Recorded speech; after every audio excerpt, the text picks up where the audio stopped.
Welcome, ladies and gentlemen, boys and girls, to T3PO Live. I'm your host for today's ceremonies, Mr. VashSky right here. And it looks like the pro show is still already in progress, which is good. But hey, you know what? We got to kick off our show because, well, we only get to about 2 hours before we have to hand off to Mr. H. So without any further ado, let's go ahead and invite on our amazing panelists for today's ceremonies right here. You know what's interesting? I'm right now in Palm Springs, California, looking at some amazing mountains right now, some amazing landscaping and so forth. And it is so incredible to be on here and, closer to some of our panelists that we're going to be having on right now. Like, for example, the one, the only, the amazing, the vlogger with the... I can't, Frogger? I can't find a rhyme for this. That's okay there. It is the one, the only Barry Plays 28. Bob! Get on here. What are you doing? What? I was trying to find something that rhymes with vlogger. That you can I can't think of it myself. I don't know. Chat. We need rhymes with a vlogger. Oh, hello there. Theme Park Casuals in the chat right there. That's nice. We got Tom F. We got Deborah. Awesome to see you there. We got Juliet. Oh, we have an amazing people already helping us out. So that's great. Fantastic. But one person that everybody's going to be excited to see is, well, she's coming in all the way from Germany. And to set the record straight, from what I understand, it is Erica from American Raff. Hello there, Erica. Hello. It is epic times, my friend. Wow. See, I only came in with the regular coffee cup, but she's got the epic branded cup. Oh, man. I'm closer than you, and I haven't even been there. What the heck? I know. It's nice to have peeps in Orlando. Well, and it looks like we have a special guest joining us as well, which is quite fascinating. I was unsure whether or not they were going to be able to make it.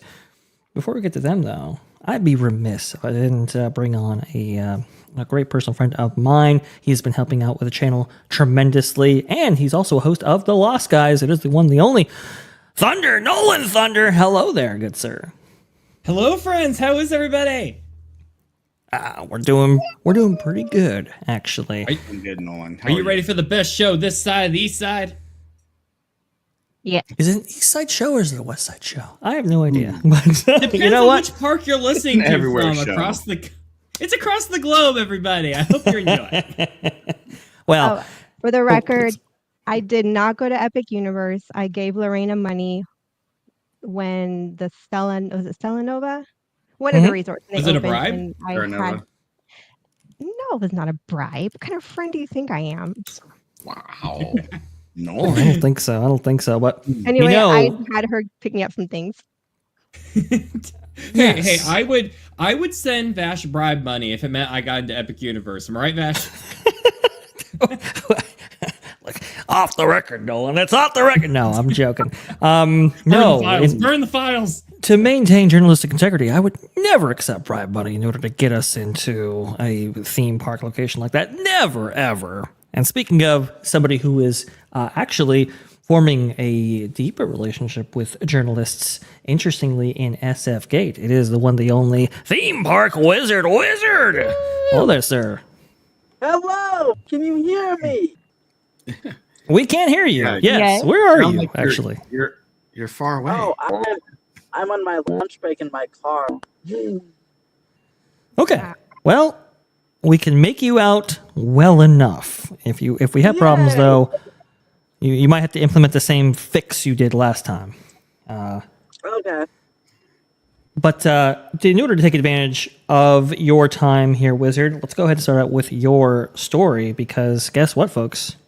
Wizard was featured in SF Gate, talking about the changes coming to CityWalk at Universal Studios Hollywood, and also to the shift from a theme park to a resort, which is, I think, a big one right here. Wizard, what can you tell me about this article and your appearance on it? Well, this is very interesting because Miss Paula reached out to me and Universal High, it was Carson in there, and she was asking me about what's happening with CityWalk, and I guess it looks like it's a very long article. I didn't realize it's going to be that long. But she reached out to, I guess, a few people. And I was just telling her about what I saw on the permits and what's coming with the security hubs and all that good stuff. And it seemed like, from another person she reached out to, she did confirm that that Universal did push out all the tenants. They didn't want to leave, but they pushed them all out. So that was pretty interesting to get an actual confirmation about that. Yeah. And by the way, folks, if the audio's a little bit weaker on Wizard's End, it's only because he is, lending us his time from his lunch hour right there. He's mobile right now, so we do appreciate Wizard's commentary for sure.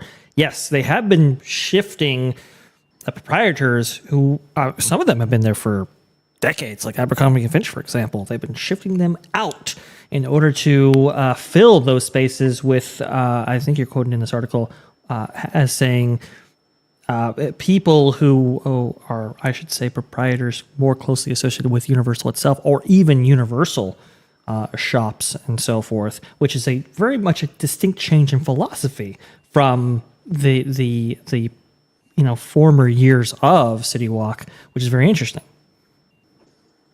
Mm-hmm. Yeah, it's pretty cool, and I'm curious, then, what they bring over from Orlando. Hopefully, the Red Coconut Club and more options.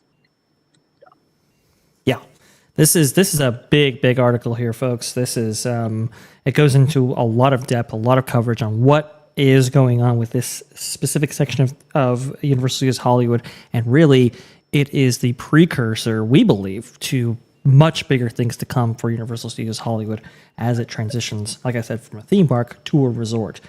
Universal Studios Hollywood hasn't had the benefit of hotels like it has in Florida. It doesn't really have that big of a theme park, acreage stake in the studio. But now, as I think Universal invests more in theme parks, and by the way, folks, that we covered this on Hollywood Backlot with Lou and you, but the soundstage occupancy in the LA area is really low. It's like 63%, which is historically very low for the area. So as even Hollywood transitions away from its productions in the LA area, Universal, I think, is responding thusly by expanding their theme park output.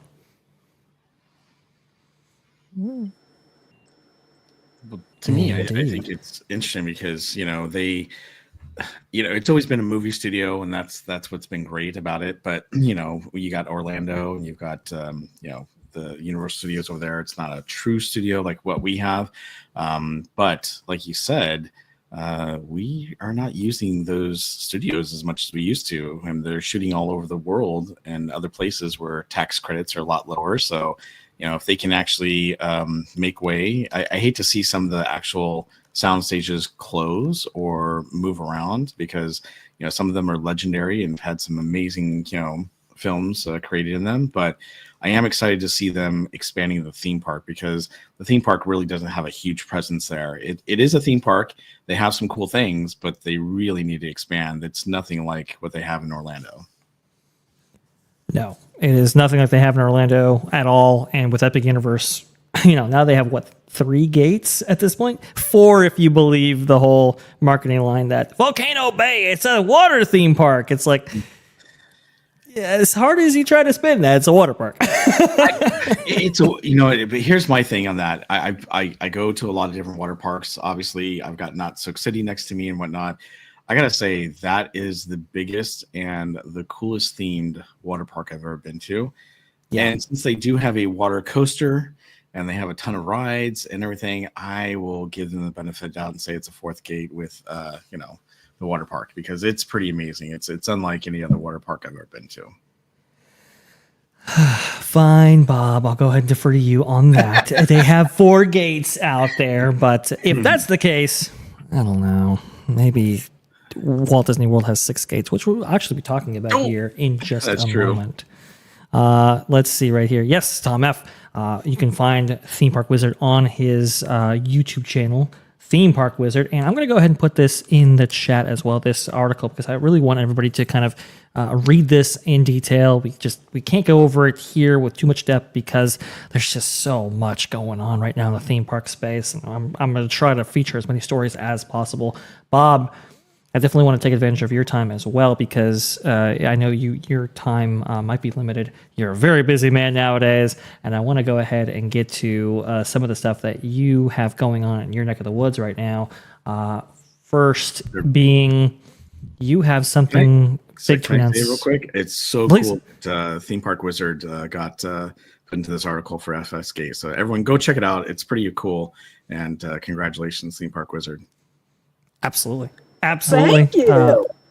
You're welcome. 100%. But let's see here. You have something going on with CityWalk, don't you? We do. Oh, you're going to show the video. I'm going to show the video. Yeah. I'm going to show the video as you provide some commentary over it. So this was a little preview that we gave last night at the Park Streamers Hangout. So as you guys know, Park Streamers Hangout is the other channel I'm on with Theme Park Casual in Corning, California. And we had one of our subscribers reach out to us last year in August and say, how would you like me to make something for your chalk walk? And last year we had 14 members that raised $14,000 for the Children's Hospital of Orange County, which benefits children and their family. And it's a great organization. And this person said, how would you like me to build a Stratocaster for you? And I said, are you serious? And I was like, yes. So this is a custom built Stratocaster. And it's pretty amazing. You can see the blue metal flake. It's got the CityWalk Choco Bear right there on the auxiliary for the amp. You got the park streamers, on the bridge. Right there, on the bridge. Yep. There's a lot more to it, but obviously it's going to have a custom design headstock, locking tuners, humbucker pickup, the fixed bridge with custom work on it, pure tune auto output jack, the metal flake blue paint, and hand wired and soldered parts. So it's amazing. Now we're only revealing the body right now because there's so many more custom things that are being put onto this that we're not revealing yet, but we will be revealing more of it as the weeks go on. So what we're doing is we're trying to raise money for this great organization. The CityWalk is happening in August 3rd. And the way you can actually donate and hopefully get this guitar is that we're going to raffle it off. And so if you donate $200 to either myself, Theme Park Casual, or Cordy in California on the Park Streamers links for our CityWalk, then you can actually be entered into this drawing. Now, the thing is, if you have already donated to our CityWalk, I'll give you $1 million for it. What's that? I'll give you $1 million right now. Wow. Okay. Thank you, Theme Park Wizard. But if you donate like $100, in the last few weeks, and then you all of a sudden donate another 25 this week, and then another 75 a couple weeks later, well, it's just an accumulation of $200. So, and you can do this over the course of, the time that we're fundraising, and we'll actually be fundraising until September 3rd. But if you donate $200 anywhere across, let's say you give, $50 to me and $100 to Theme Park Casual, and another $100 to Cordy in California, well, you've spent $250. You'll be entered into the drawing. So this is my CityWalk page. Obviously, you can donate to my page. If you scroll down to the bottom, you can actually see where it says our team. You click on the team link, and that'll take you to all of our team members. And again, if you donate to either myself, Cordy in California, or Theme Park Casual, a total of $200. Like I said, if you want to donate to all three of us to help out the cause, then as long as you donate $200, you will be entered into this drawing. It's pretty amazing. Also, to let you know, you're not just entered into this drawing. Every $25 that you donate to the CityWalk for any of the park streamers that are participating in this, we are going to do a park streamers raffle, and you will have the opportunity to win a bunch of other things. And we have some pretty cool things that we're going to be raffling off. Disney related items. We have maybe some signed autographed posters. It's going to be pretty cool. And I hope you guys will take the time to, help join us in this cause to raise money for a great organization. I think this is a beautiful guitar. And to the subscriber who is doing this for us. I can't say thank you enough. This person is just amazing and is definitely taken a lot of time to work on this guitar. I don't know. What do you guys think of it? You like it? Dude, it's so cool. It even says Park Streamers on it. I think It's so cool. awesome. That's a great detail right there. It is. And by the way, there's about Amazing. 7 things right here on this bullet points. There's about 7 things that I took off because I didn't want to tell people what they were, because things are being added to the guitar as we are talking right now. And so in the next few weeks, we're going to be revealing what some of those things are. We'll tease them and reveal them. But there's a lot more to this guitar. And by the way, the estimated value is over $3,000 for this custom made guitar. So if you know anyone that loves guitars, if you love guitars, this is a great opportunity to donate money to a great cause and to possibly win an amazing custom built Stratocaster guitar. Oh, that is super cool. I bought a Gibson Les Paul custom back in it was like 2009 or something like that, and back then it was like $3,500, and now you can't find anything like that less than $55. So these things, they definitely are that value. And something hand built like this is one of a kind. So this is really, really cool. Very, very cool stuff. When are we going on tour? Okay. Well, we'll go on tour thusly. Somebody donate $200, win the raffle. It's a T3PO tour. Yeah, exactly. T3PO tour. And we would be remiss if we didn't have Lou Wasserman's Ghost joining on that tour as well. Lou, what's going on, good sir? Oh, well, you ever have one of those days when both StreamYard acts up and your browser decides it wants to automatically reboot and update and refresh itself right when you're ready to go on the television show? So, I've been having a technologically challenging day, but other than that, I'm swell. How's everybody? The past few weeks, Lou, I don't know what's been happening, but it seems like every piece of technology just wants to break. I've had camera issues. We were doing Lost Guys yesterday, and everything in the kitchen sink went wrong. We literally had to wait 3 weeks just to get this episode going because of outside circumstances. Well, and on top of all of that, I'm a great believer in having a comfy chair. And my old chair was wearing out, and the new one was sitting here waiting to be assembled. And so finally we put it together, but in the process, the heaviest part, that kind of hydraulic plunger gizmo, well, it fell right in the middle of my damn foot. And so now I've got like scabs and bruises and pain. And so aside from all of that, hi, everybody. How's your day going? Well, you know what? Go ahead, Bob. I was going to say, I didn't think that ghosts could get hurt like that, but okay, great. Yeah, well, some of us can. Some of us can. Sometimes you can only hurt us emotionally, but that's for my not a satanic mechanic, but a satanic shrink, I guess, or something. Well, Lou, maybe we need a story which we can take solace in that, maybe for as bad as our days might be going, it's not going this bad. How about that?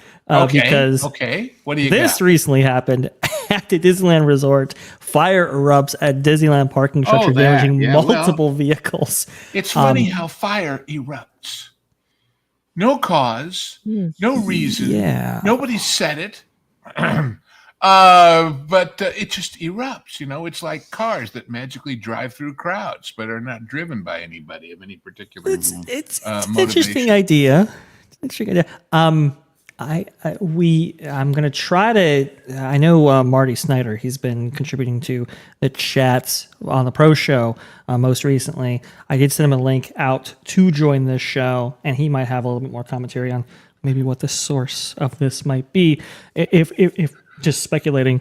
But I was talking to him, and it was really interesting because he was telling me that, Bob, I don't know if you've experienced this, but apparently there's this trend going on where people might do illicit substances right before going to Disneyland. No. And maybe that's taking place in the parking lot. And wait, you mean they dropped their doobie and it lit the car on fire? I'm not saying that's what happened. I'm just saying apparently that's a practice that takes place, and now we have a car fire. Okay, I'm just Could we saying. mention in relationship to that one of the things that somebody has suggested would increase movie theater attendance would be if you let people A, text, and B, smoke dope during the movie. So I see bad consequences coming all the way around here, but that's just negative me. What can I say? Yes. I'm Go sure ahead. the parking lot smelling like dope is already on the brochure for Indiana Beach. So I mean, some parks it's a feature. Yes. Well, especially if it was in Florida and illegal government bonds were used to pay for the parking lot. At least in California, we know they actually paid the bill.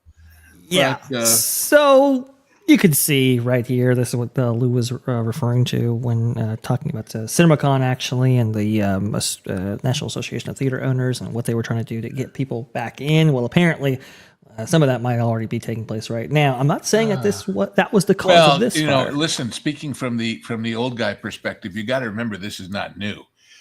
Back in the days of the movie 2001, A Space Odyssey, which ended with that fabulous, for its day, psychedelic sequence of going into the monolith and transferring between worlds. It was Stargate before Stargate was cool, okay? And people used to literally try to time their drugs so that they kicked in at the right moment of that 2 hour and some odd minute movie to coincide with the visuals on the screen, on the 70 millimeter giant screen of those days. So,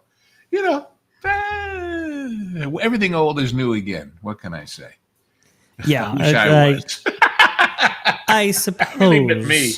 So, a fire broke out Friday morning at the Disneyland Resort in Anaheim, California, damaging multiple vehicles and temporarily halting operations at one of the resort's major parking facilities, that being the Pixar Palace parking structure. I believe it's 6,500 spaces there that was created in time for Star Wars Galaxy's Edge, and when that launched in December of 2019. According to officials, the blaze began just before 10 a.m. PT on the 5th floor of the Pixar Palace parking structure, a multi-level garage located northwest of the resort.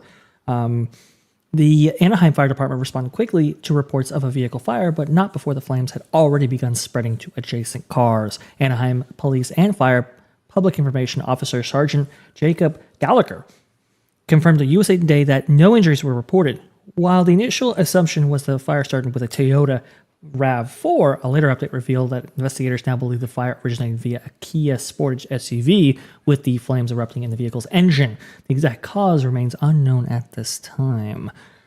In total, Gallagher said between 6 and 12 neighboring cars were affected by this fire. The damage varied by proximity to the source. Some suffered only smoke damage, while others were rendered undrivable due to direct flame exposure. You can see some of this right here in this video right now that will play. This was quite the blaze here. Let's see if I can. Well, listen, to me, the fire is unfortunate and people lost their cars, but thank God nobody was hurt. To me, it was the ineptitude of how they handled crowd control during this, where they stopped everybody and made everybody take that endless walk. I don't think they rehearsed this eventuality. And I don't think they rehearse many of these eventualities anymore. And once upon a time, that was done. They had a plan, Of course, the most famous parking lot incident in the history of Disneyland was the real opening day, not the for show, press, everything opening day, but the next day when they were expecting real people to show up. And Roy is sitting there in the farmhouse office going nuts because there's nobody there, and it gets to be 8:30 and 9 o'clock and 9:30, and suddenly this young lad from the parking crew comes running in. Mr. Disney, we have a huge problem. What's that? Well, people were stuck in traffic. That's why it took them so long to get here, and their kids all had to pee, and now they're peeing all over the parking lot. To which Roy allegedly looked up, smiled, sighed, and said, "Let them pee." because at least they were there going to spend some money, because nobody knew for sure that would ever happen. So, right. Anyway, Walt's folly, indeed. Yeah. Vash, I just sent you a link in the private chat there with the actual fire. Oh, there's a picture right there, but it's a close up of the fire going. Yeah, let me see if I can. It's Instagram link, so let me go ahead and see if I can actually get it in another format here. Yeah, I mean, just this was quite something here, and we believed, at least when I was looking at the flames and looking at the smoke, I was like, okay, the initial report said 4 cars. I was like, this is way more than 4 cars. There's no way, and it looks like it's anywhere between 6 to 12. Can't say what exact number was affected, but I mean, just imagine going to like Disneyland, for example. You park your car, you leave, you're at the park all day. You maybe don't quite see the update on this fire and this taking place. You go back and now your car's ruined. I mean, that's a bad day right there. Well, the scariest part is you see that fire. I'm afraid of it getting close to those cars, and then this little thing will happen called a boom, you know? Yeah, well. Yes, indeed. I mean, now you have cars with huge batteries installed in them. You know, it's always a concern there. But there you go. There's the blaze. Thank you so much. Well, and of Bob, course, for if getting they'd us let this. people in, you have smoke inhalation issues, and it was right not to. But I just wonder, how can somebody be taking this picture and they're there, but firemen aren't, or Disney security people aren't. Somebody with a fire extinguisher isn't. You know, it makes you wonder. It's okay, guys. The Toy Story trash can is still okay. There you go.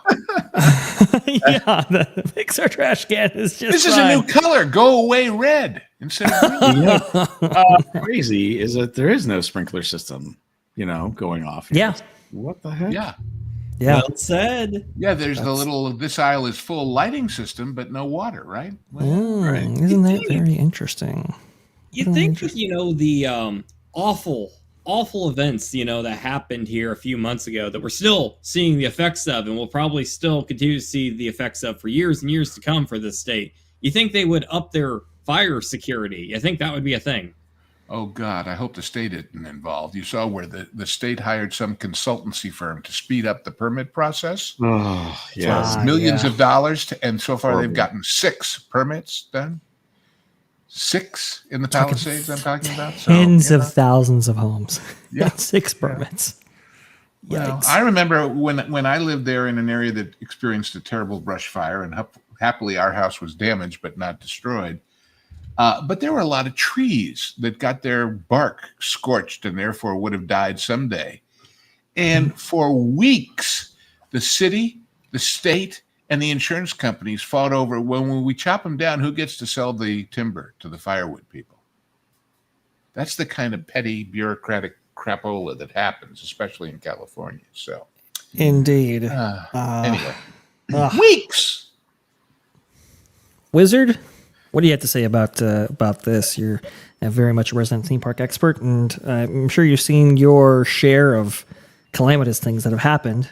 What's your take? Well, I'm glad that wasn't my car. Huh? No, yeah, that was pretty bad. He knows his priorities. Imagine you go into the park and then all of a sudden your car is burned down. That is weird that they don't have sprinkler systems, though. Because I think the parking lots at Universal have sprinkler systems, though. And that was not the new parking lot. So that's weird. It doesn't have like the overhead sprinkler. Yeah, I mean, I'm kind of surprised that these parking structures they don't actually have sprinkler systems installed. It's interesting because a lot of people believe that these are Disney's parking structures. In fact, they're actually the city's parking structures in which they've leased them back, or they've leased them from the city for like $1 a year or something like that, which is like for a nominal fee, basically, in their partnership with the city of Anaheim. It's crazy. It's insane. And that has been detailed extensively by. Well, of course, the unintended consequences law kicked in when they built all of this, because the city was complaining, you can't expand, you'll cause terrible traffic. We already have terrible traffic around Disneyland. They said, okay, we'll make a deal with Caltrans and we'll just have the on-ramp go directly to our parking lot and never touch you again. And all the local businesses got cut out of all that business. So that's a decent point right there. So. Insane things, crazy things. 2 fires, by the way. 2 resorts, either coast. Very, very interesting what is going on right there. I just hope to God, and I'm not accusing anybody and I have no information, but I hope it's not some idiot doing this on purpose just to be trendy on TikTok or something, I don't In this world, you never know. Yeah, you never know. That's a good point right there. I hope not, but one can only In speculate. fact, I right think there. I saw a story. Where did I put it? I must have posted it back there in the universe about theaters saying people were. Here we go. Let's see. Wait a minute. Movie theaters. This is in Variety today. Movie theaters post warnings against crazy TikTok behavior at Minecraft. Oh, really? People, wait a minute. I'll bring it in here. That's interesting. Let me go ahead and see. It's like, well, we want them to smoke pot and talk on their phones, but we don't want them to do anything crazy. There it is. It's this one right here, right? Yeah. Interesting. Maybe they shouldn't have made a movie that looks like everyone was on pot and made it from their phones. Oh, wait. Sorry. Was that a burn on the movie? Well, it's look. making money, so, I there's mean, that. this is kind of, this is why this Minecraft movie has achieved what, $313 million at the global box office right now, $163 million domestically. TikTok One could trends. say. Who invents these TikTok trends? Like the ones about eating soap and all the rest of that stuff. I don't know, but they caused my In-N-Out Does patties to go up like 40 cents, and I am pissed about it. does anyone remember when all parents had this phrase? Well, if they told you to do that, would you do it too? When kids would do something stupid. Well, my friend said to do it. I guess Fair point. we can blame it all on that, right? Yeah. We have very limited time with Theme Park Wizard. I know he's got to get back to work thusly. I want to go ahead and pick his brain on everything related to Epic Universe because it just is dominating social media feeds right now. I am dying to hear what he thinks about all of it. Wizard, what have you been seeing on social media? What have you been seeing? Rumor, speculation. I mean, I know you've got a lot of thoughts attached to Epic Universe and the future of Universal. What have you been hearing? What kind of commentary can you provide before you have to exit? Well, hope it's better now. But I have been hearing some great things out of the previews, like the Monsters ride, which I've seen, and it looks fantastic. And then whatchamacallit? The Ministry ride, which Attractions 360 said is their favorite ride ever. So I'm very excited about that. But the queues look absolutely gorgeous. Look at that. That's like so real. Like, I can't wait to go through that in person. And being all great things so far. A couple of people online say something about sightlines, but the people inside the park have not mentioned any sightline problems. So it's pretty good. I mean, Epic AP preview tickets went on sale today, and then you have the Grand Hills Hotel opening April 16th, and then It's like the Budweiser Yeah, frogs that's are great. behind you. Yeah, I know you can't help the it. sound is But the it sounds audio like is getting Budweiser. yeah, it's getting a little garbled. Let's say through where Wizard's actually speaking from, but we've heard amazing I wish I things. could hear that. Well, Yeah. on the replay, you will. You will in the replay for sure. But we've been hearing some amazing things out of Epic Universe and these previews that have been taking place. For the first time, we've been able to see for our own eyes, legitimately, I'll say, via these previews, via the media, via photos and video that have been approved by Universal to record in various segments. By the way, because we had Jay from T3PO on, and he took advantage of not only these media previews but also to these the team member previews. And the team member previews, he was saying like they were having announcements every single hour, telling people not to record anything, not to pull out your phones for any reason.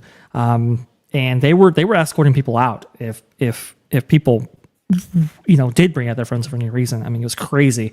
A completely different vibe and atmosphere when the media previews actually took place. Now, Park Hop and nor Geeks and Gamers were actually invited, which was a shame, but they were able to get access anyway, which is good for them.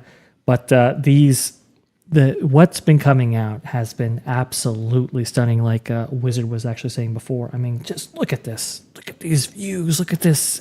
Just amazing landscapes and so forth. Wait. You mean they put a fountain in the middle? They didn't take out a fountain in the middle? It's crazy. Oh my I know. God.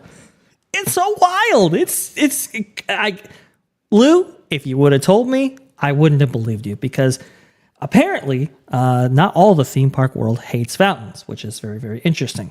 Now, Erica, I want to go to you because you've been hearing some chatter behind the scenes on Twitter and so forth from what we call pixie dusters and what they've been saying about Epic Universe.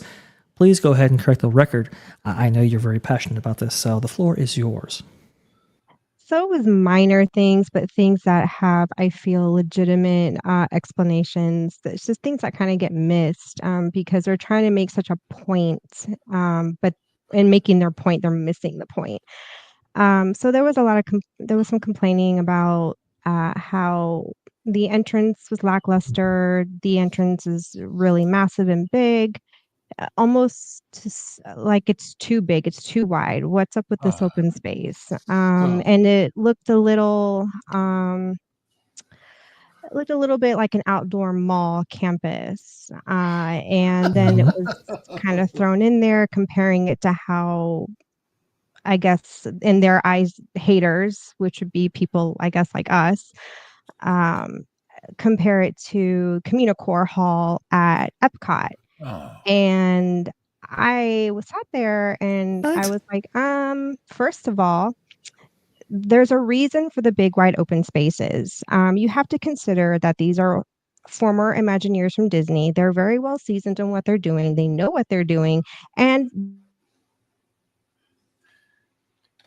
a conceited way, but in a very humble way, was aware that this park was going to be a success.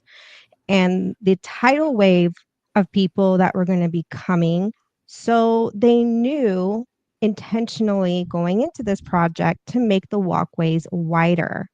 And that way you have room for not just people's feet, but they considered strollers, EVs, wheelchairs, which take up space. Not to mention large groups that are going to be traveling in numbers by 6 to 10, because you got mom and dad and 3-4 kids plus grandma and grandpa, or you've got, people like me and Raph who will probably go with siblings that have their kids, and that multiplies the number by group. You want to keep your group together. So you have 2 people here, but you have a group here. So I'm thinking per square mile here, fitting people. Okay, you have to understand, guys.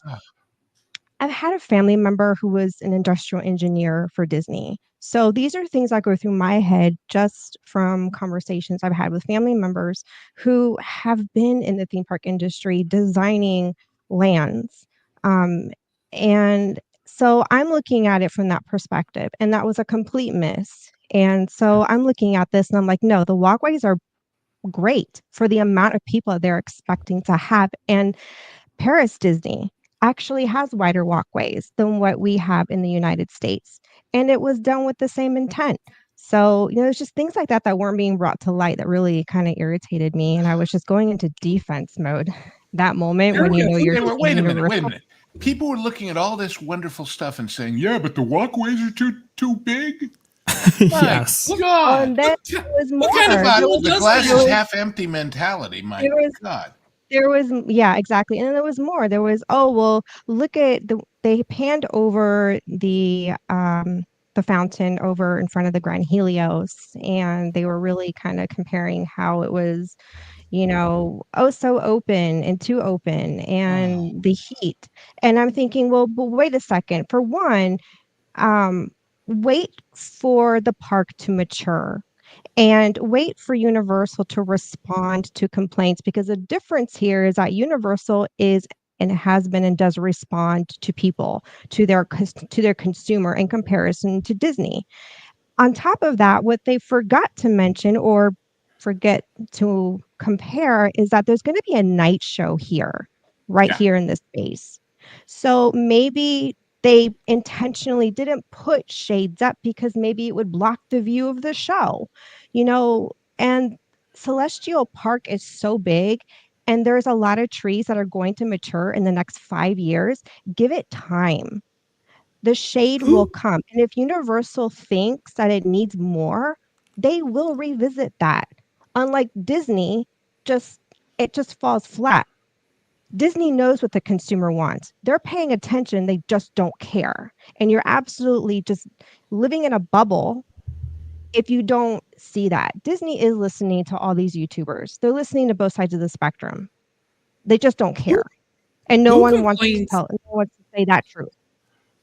Who complains about having too much space? Have these people never been in Magic Kingdom during like a busy summer where it's stroller central up in there? The way the park's designed, you don't get a chance. I don't know about the rest of y'all here, but you can't really get into the immersion and the love of Disney because you're too worked up about running into all these people. Like, instead of getting to focus on the castle and that, you're seeing the crowds. This is literally genius, and I just... Right. And these people have never been to California in their life. There's no room. Well, and then to be fair, in Disney's defense, the park is a lot older. It was being, built in the 1960s, Correct. So things were just different back then. And, the theme park industry and society has evolved since then. And Universal has paid attention to those factors. And you see it all here come to fruition in just the design of the park when you're just looking at it.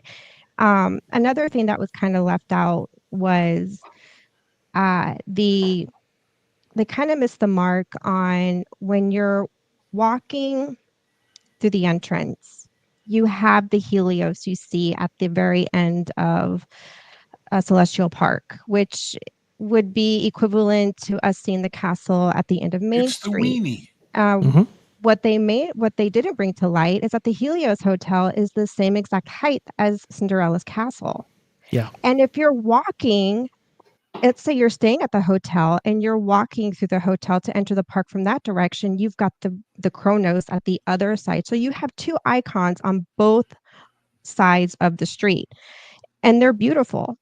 And there was complaining about the color scheme, how it was lackluster.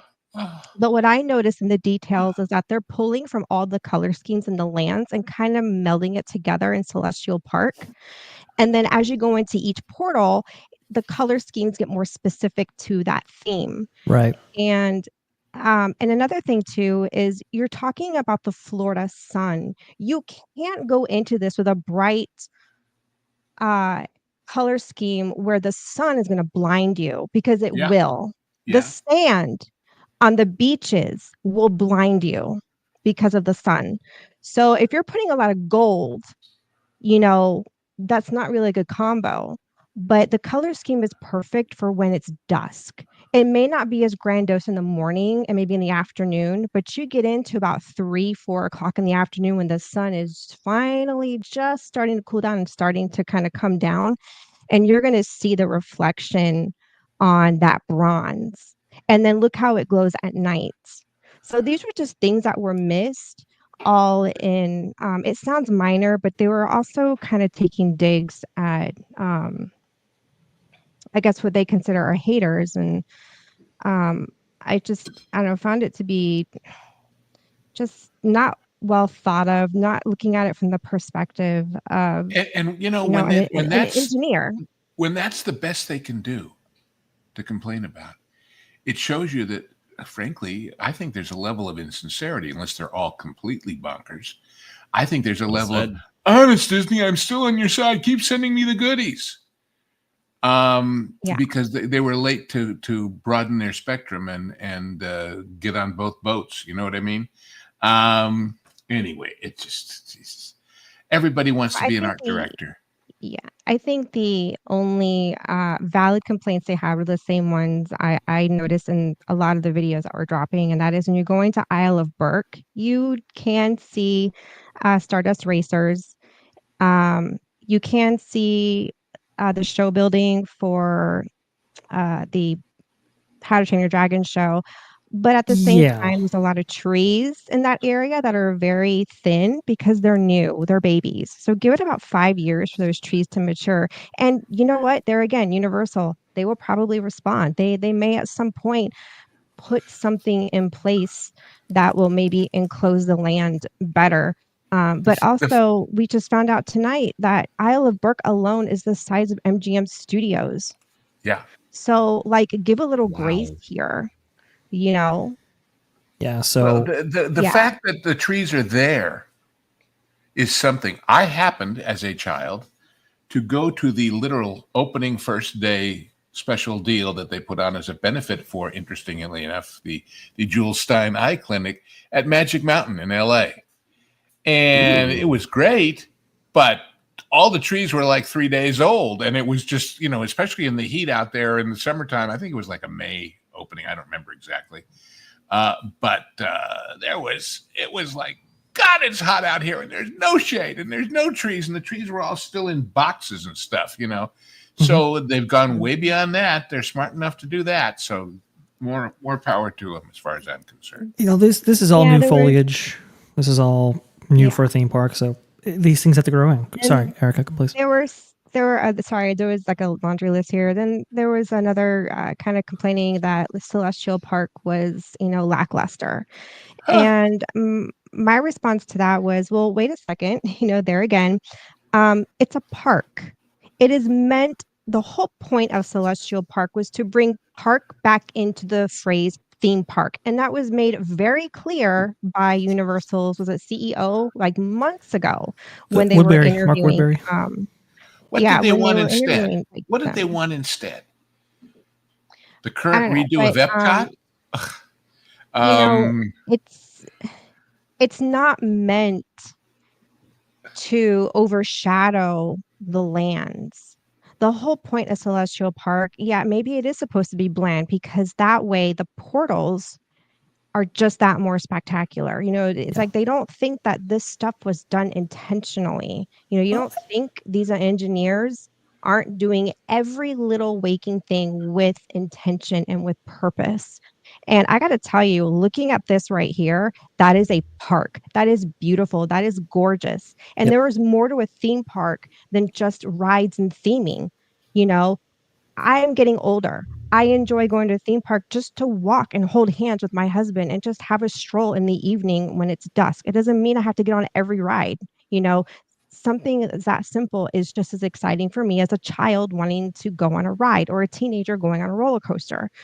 We're all in different phases of our lives. And this is where Universal is meeting every demographic. They're hitting all the quadrants, in the design of their park. Of which I put in the backside a link to. I just discovered this video. I don't know this guy from Adam, but he's a big guy. And what he did was went around to every test seat for every attraction and said, if you're fat, can you ride this, basically?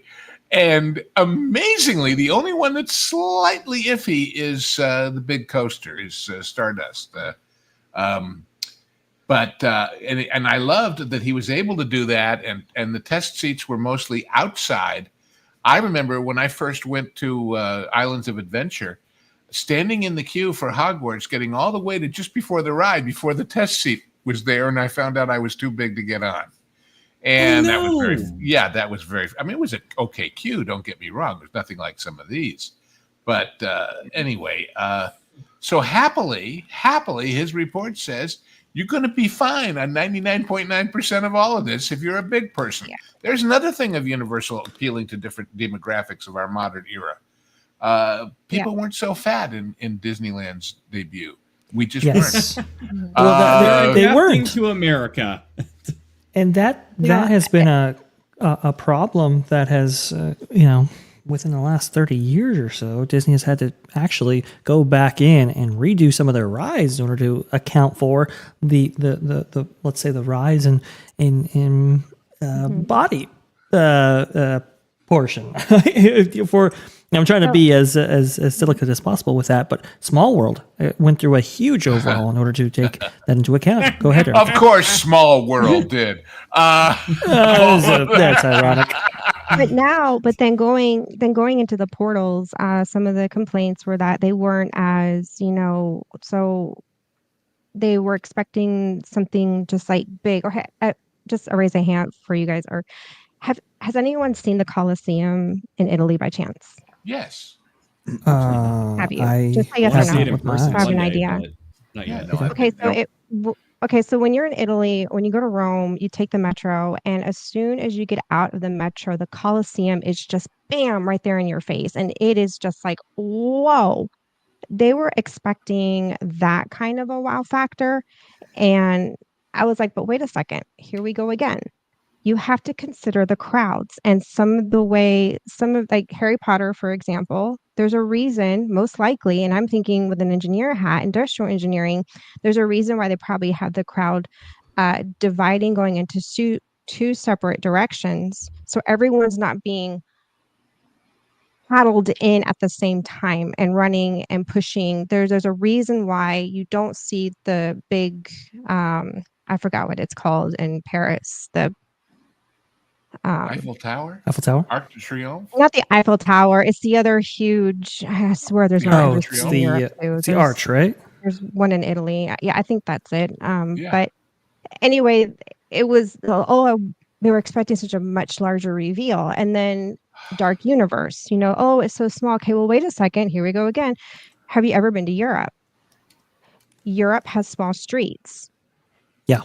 We are made up of villages out here and small streets. And honestly, Dark Universe hits it on the nail if you've ever traveled internationally. So sometimes you don't need this massive reveal for it to be, grandiose and wonderful. It's just, it's what you get.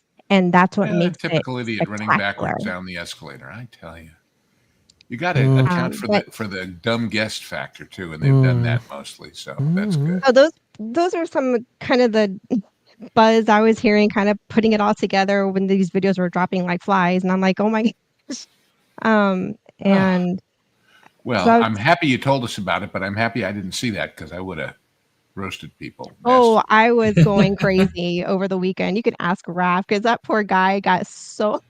It was like all day of me just ranting and ranting.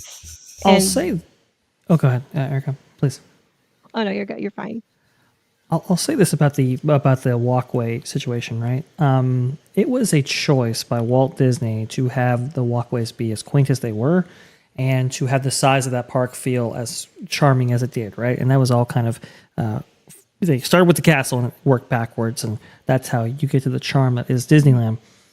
For Epic, that's a completely different philosophy. It's in the name, Epic, and they want a grand scale for as much of it as possible. Notwithstanding stuff like Dark Universe or Darkmoor, for example, right, where it's like, okay, that's supposed to take on the feel of a European village, so it makes sense to reduce the scale for that. But especially between the portals, with people going from point A, point B, and using that as kind of a hub for the spokes that are the portals themselves, you kind of want as much real estate as possible for that specific juncture right there. Also, too, like you said, there's going to be shows and entertainment that will take place in Celestial Park. And from what I understand, Wizard, are we able to reveal what's in that tent structure? Yes, go ahead. Okay, so there is a tent structure being set up on one of the adjacent sites marked for expansion. And people were wondering what that actually was. And apparently, it's going to be a parade structure for Epic Universe, which means there will be parades going up and down Celestial Park. That might be why you have the walkways be as wide as possible, right? And also for sightlines. Mm-hmm. Freeze that right there, can you? Yes. Do you see to the right of the carousel? That's the carousel over on the left. That area of plantings over there on the right. Mm-hmm. That was supposed to be a big berm. They had these big foam blocks that they were going to carve. And somebody said, well, we don't want to cut off the sight lines from there looking at the carousel. So relatively at the last minute, they took all of that out again and put in low shrubbery instead because they're paying attention, because they're fine-tuning, and because and they made a point with all these people that are filming things now that are being allowed to, saying, just remember, this is a technical rehearsal and things may change. Speaking of entertainment, I saw a couple of great videos, one of a kind of a 3-person jazz band in the streets of Montmartre there in Paris, and one of, I forget what the other one was. Oh, it was one of the violinists in Dark Universe, and they Yeah, were look great. They were Mhm. just great. So people say, well, they had this show that they pulled in the little tent structure there, and that's why you try things. You see what works and what doesn't. So you wouldn't be able to take that shot had that berm been there. Well, hang on, Wizard. Yeah, exactly. Wizard, I think you have some information about the entertainment taking place in the Celestial Park. If you can reveal that. Oh yes, the entertainment. It's coming back. It was I guess that was a third party that Universal was working with. So now Universal's basically developing their own entertainment with their own division. And speaking of entertainment, there were some people when all the prices came out who said, "Oh gosh, it's just as expensive as everything else," or "It was too expensive," or whatever. The fact that they only gave you a one-day ticket for that price, or whatever. Does anybody realize from the footage we've seen from overseas where it's on that show at Isle of Burke, it's the Cirque du Soleil, for God's sake. It's wild. And how much would you pay for just a ticket to the Cirque show at Disneyland or in Vegas or any place else? You'd pay at least as much as you're paying for a good seat as you're paying for the whole park admission here. And it's part of the deal. So people underestimate that because we're so intent on the attractions and on the queues and all the stuff we've seen more of. But when all of that's up and running and the Cirque, what's it called? Art Canoe in the Harry Potter section, there is so much value here. There is so much value. And I think that just Celestial Park, just to walk through, like you said, Erica, it's wonderful. And also, I want to know, because I haven't obviously been in there, from people who have, every time we see these shots of the Parisian streets, all of those roof lights are on. And in theory, they're work lights for people up there, but I'm not so sure. I think it's there to give a glow to the top of those buildings as backlighting, to give that sense of the larger city beyond the streets we're walking, And I think that's fantastic.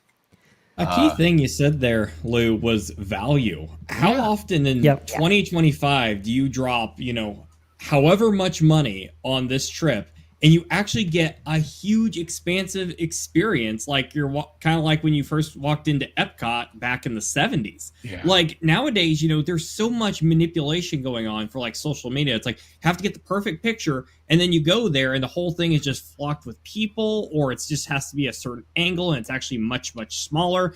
Airbnbs use this accordingly a lot to try to sell a product that's really small to a lot of people to make it look like it's a big mansion when in reality it's just a little room.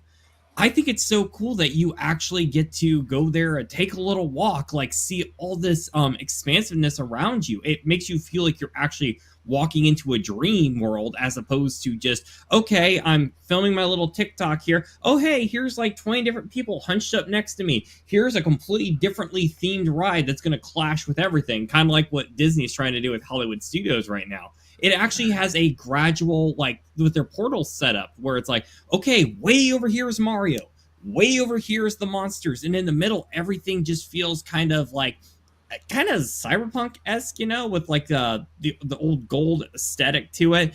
It's a very unique blend, and I'll tell you, as someone who comes, from the Midwest area, who routinely goes to, like, say, Cedar Point, they are landlocked there. Like, they've taken up their basically whole island structure to where they have to pretty much remove things in order to put in new attractions. So when rides shut down, it's not as devastating compared to, say, Disney, because they have to get the room one way or another.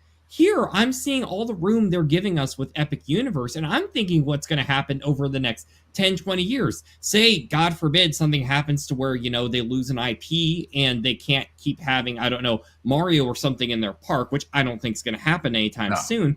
But they're going to have all that land to where it's like, okay, we can adapt it into something brand new, a brand new land, and it's not going to feel like a devastating blow to the park because you still have room to work with. Take that compared to Disney, where they don't want to expand the ground they have, even though they've owned so much, and they're just trying to force things into spots where they just don't fit, kind of like a puzzle piece. Yeah, all that light-colored stuff you see, folks, is expansion room. All expansion pad, and we actually got an indicator. Ooh, Wizard had to drop out, but we actually got an indicator of what the next expansion for Universal's Epic Universe might actually be in the form of I know where this is going. All right, in the form of an in-park newspaper of all things, which is very interesting. Let's see if I can actually bring it up on screen, because I was not prepared to talk about this. Here we go. This is the Shadows over Darkmoor. Is it the Disseria Harbinger? Is that right? I can't read the old English. I'm sorry. But if you actually see right here, this was a great catch by Theme Park Wizard, actually, about what's actually going on. Hey, wait a minute. Hang on here. Why isn't this all loading? Okay, give me a second, guys.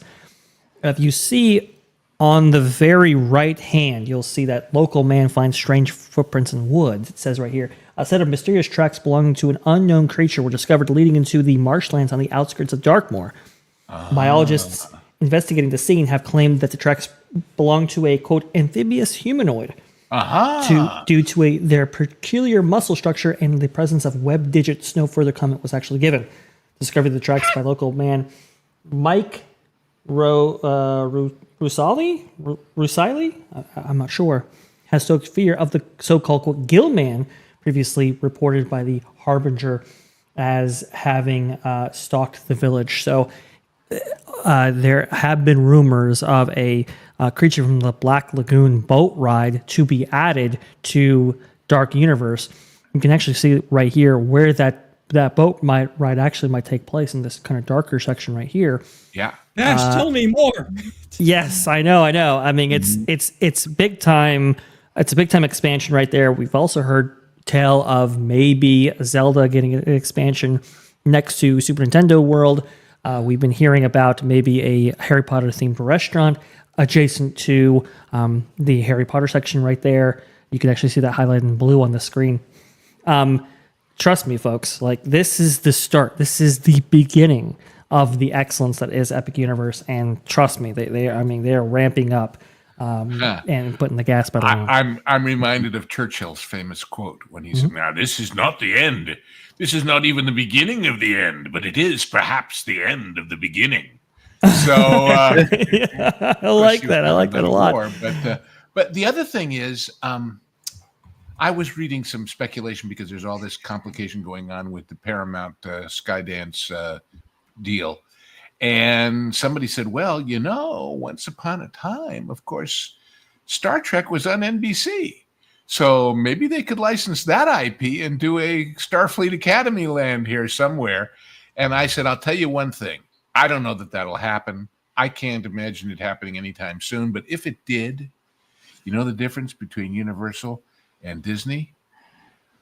If they do Star Trek here, it'll be Kirk Star Trek, not Section 30 whatever Star Trek. It won't be all this new crap from Star Trek. Are you sure it wouldn't be classic. next gen? Nah. Well, maybe the two of them.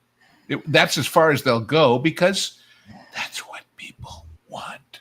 Oh my God, we're going to give people what they want. And here we go with the Zelda windows, right?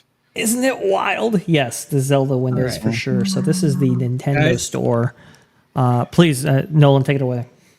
I just wanted to let you guys know in advance. Oh, wow.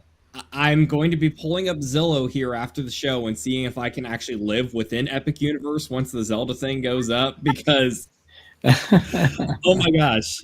I think the Zelda stuff could be the only thing that's getting me more I think you just Mario need to stuff. permanently rent one of the Isle of Berk suites at the Helios and live there. I see that as your thing. I'll live in the bar. I'll be okay with that. There's 8-bit Zelda art on the walls in the shop outside of Super Nintendo World in Celestial Park. That is very, very cool right there. Cool. So is that some foreshadowing, maybe? Like little Easter Well, at the eggs? very least, it lets them sell Zelda merch even without a Zelda land.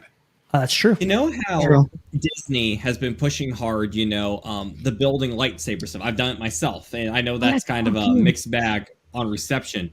You know how Universal could really compete with that? What if you could actually have like blacksmiths like crafting like custom swords for you based off like the Master Sword? I'm like, it'd be expensive, but it would sell. That's a fairly good point. Erica, you're gonna love this, by the way. I want the pink mushroom. You're gonna love Toad here because apparently he's meeting and greeting with people. I saw him earlier bounce. right? And he's got the dance moves. I want to know. apparently. I mean, I'm just the way my mind works. That costume, is it got sort of springiness to it, so that all he has to do is move for it to bounce, or is he doing all of that himself? Because man, that would get tiring after an hour or so, wouldn't it? Yeah, well, usually for Disney, you're only in a character costume for what? What's the max time, Bob? I mean, it's less than 25 minutes. It's like Yeah, but I'm just saying, Well, if yeah, you're constantly about, bouncing like 20 that, you're minutes. exerting. Of course, I've been watching all of those videos online of the guy playing whatchamacallit, Optimus, and insulting the guests, and it's marvelous stuff. Megatron, yes, that's it. I'm not into that IP either, but boy, I like those guys, and they're even doing it in China in Chinese. Have you seen those? yes. I mean, they're very, very talented, very, very cool. I don't know. I'm loving everything that is coming out of Epic Universe. Also, too, and the Zelda thing is very interesting because that is the heavy speculation that we will be getting a Zelda expansion here instead of what was previously rumored at Islands of Adventure. But what impresses me a lot about Epic Universe is not so much like obviously the theme park attractions are amazing. Obviously what you're seeing on screen is amazing, but it's the little things that, hey, a certain theme park company promised us, but that we never saw. These little touches within these lands. Let me see right here, like this, for example. Yeah. It's just That's random just there thing to that you walk pop by up and on. look at. That's not a ride. That's not something you stand in line for. It's just there. It's just there, right? Or let's say this one, for example, right here. This he's like a little sleeping, piggy. this sleeping Lovely. dragon right here. Rub his belly. Or the ones with the tails coming out of the houses up high, where the tails animate. Yep. Gosh. Yep. And it's just that kind of stuff that really is quite amazing. Also, too, this little guy gets me every single time. Here you go, right here.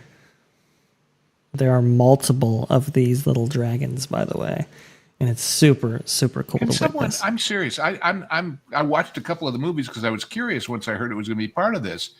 How come they call it toothless when it's got teeth? I'm wondering the same thing. I think because he retracts his teeth. Right. Like Yeah. in the Why do we beginning, drive in the you parkway but see him, park in the driveway? looks gummy. Yeah, looks gummy. So I think like the initial impression was, oh, he's toothless when he's really not. You can see right there. Look at how cute he is. Oh my goodness gracious. The art is so cool. I love that. Little. Oh, it's so cool. And then here you go. Here's the actual meet and greet with Toothless himself here. Let me see if I can get some audio with this actor for Hiccup. Because The actor very actually does impressive. a pretty good job of doing the voice of Hiccup too. Let me see here. I'm trying, folks. Sorry, because we got some bleed through in a couple of the other places here. But let me see. Let's see here. Hi. Okay, yeah. Here we go. I'm Quincy. Quincy, it's Yeah. a pleasure to meet you. Nice to meet you. I'm Hiccup. Yes. I'm chief of the village. Wow. Believe it, Pretty big, yeah. I'm still figuring it out. He plays it pretty well. He sure does. Like him. Wow. Yeah. Yeah, oh, I know. And this is Toothless, Well, right? of course, yes. Oh, yeah, there it is. I know, but you are very impressive. Yeah. Well, have you ever met a dragon? I've never seen a dragon in real life Oh, ever. well, now before you have. today. Yeah. Well, we have a lot of dragons here, but, well, Toothless is maybe the Boy, best he's one really ever. doing the voice well, isn't he? He's doing pretty good, right? The inflection of that He's- dragon, yeah. that. Oh, and it's just You'll- awesome. Apparently, You'll when you know touch he'll the be snout, by the really way. on the money if he starts pulling a donkey and starts making fun of the live action remake randomly. One day. Yeah, I did. I didn't recognize the characters on there, but apparently when you touch the snout, which is kind of a big moment, obviously from the films and so forth, they really play it up, and apparently they've got some kind of mechanized movement happening within the snout, so it's really kind of evokes You can that. Feel his nose Yeah, I heard you move can feel the over. rumbling. You can hear feel Sorry, didn't mean to cut you off there, Erica. Oh, no, you're fine. Go ahead, Bob.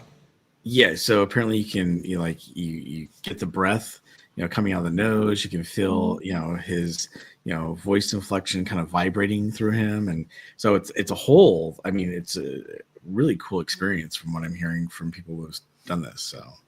Oh, So, I mean, guys, that sounds magical and all, but if I've learned anything from the real world is that you shouldn't touch an animal's nose because they don't like it, because I feel like this dragon would probably eat me, so I think I'll pass it. Clearly, you haven't seen the movie.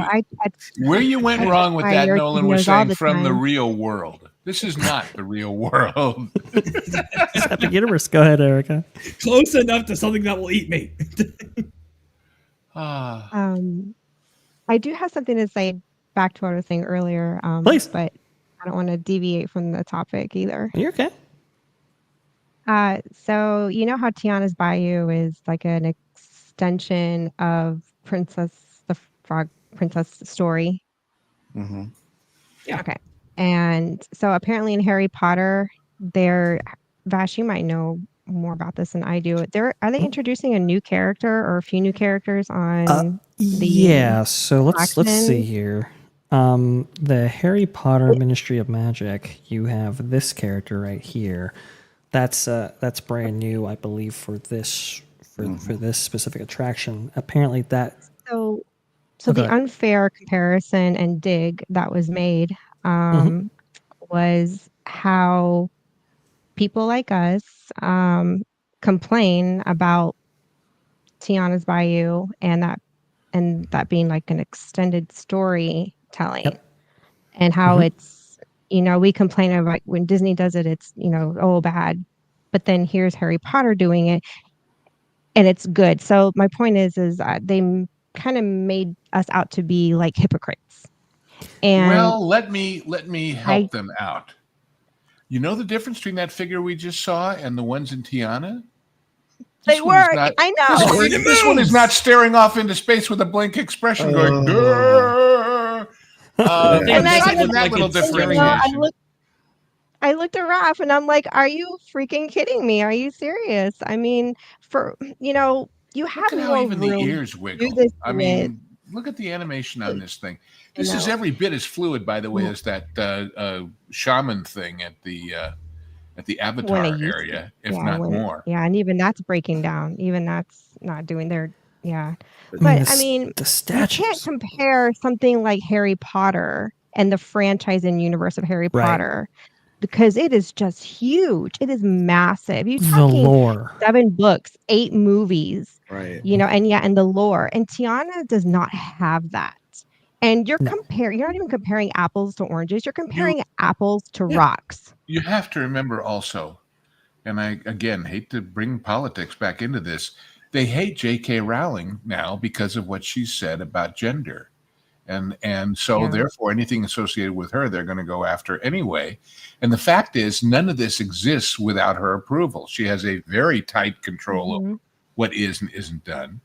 And so, and not to mention, it's all about how it's presented. The issue was never the fact that it wasn't the exact plot of the movie. The problem was that the story they came up with sucked. It was hard to follow. The sequences were not that memorable. And what they would usually do in the past, if you look at the lore of a lot of these older rides, they weren't following the movies one for one. There were plenty of them that actually did their own little thing. Star Tours is a good example, where instead of just being Star Wars, they had it to where, okay, we don't really want them fighting. How about it's more kind of like an airways service, we'll have your own quirky little host, but we're still going to take you to all the major events of the movie. Is it going to break canon? Probably, but you're still going to have a good time. I'll take that out over going to Tiana, and you barely even get to see her, if at all, in the iconic dress from the movie. And we saw all those videos of all the Imagineering people going to New Orleans to research. And the plot they came up with was, we can't find jazz musicians in New Orleans. Excuse me?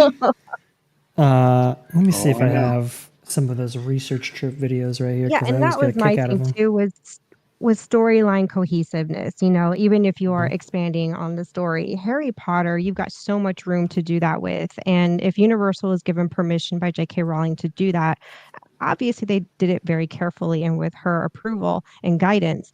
Where Disney, you go on Tiana, I've seen it like a million times on YouTube, and I've yet to really fully understand what the storyline is. Because are you looking for an ingredient, or are you being shoved into some kind of party? Has something at the mystical end to of the do with bayou. dancing okra. That's all I know. So there's no cohesive storyline here that really even makes sense, let alone makes a connection to the movie itself. So, and there again, it was a complete miss on what the actual complaint is. Where words are being put into our mouths. I'm just going to say it. And they're not doing their due diligence on, what exactly it is we are saying and the points that we're making. I'll But tell anyway, you, so a thought just came to me.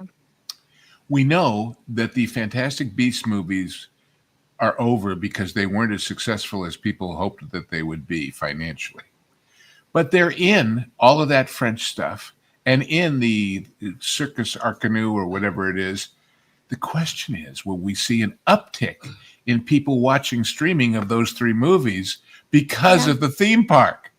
Just like I, who had never seen the How to Train Your Dragon stuff, went to go look at it once I found out it was going to be here. It bodes well for the idea that you can turn a not quite a hit maybe into one by giving it attention in the theme park, as opposed to, well, we only have to have a hit. And if Princess was a hit, then we're going to do it, but we're going to take everything about the original out of it. This has been my complaint with remakes of movies and IPs for a long time. Like when they said, well, we're going to do Maverick, but we're going to take all the Maverickness out of it and not use the theme song. Or Wild Wild West, same example. Man from U.N.C.L.E. remade was not Man from U.N.C.L.E.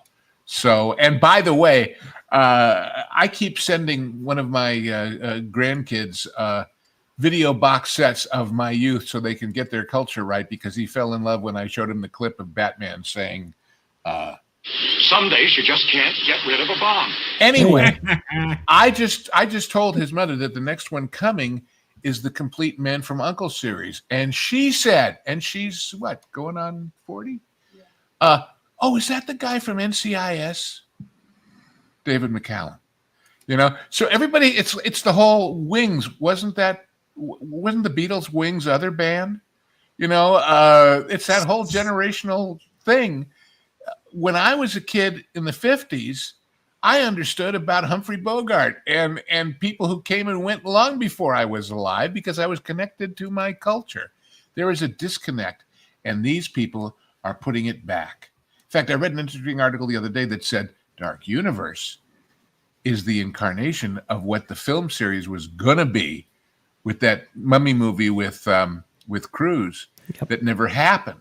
But they figured out a different way to make it work. And now that, as you said, they're going to add the creature. Ah, boy.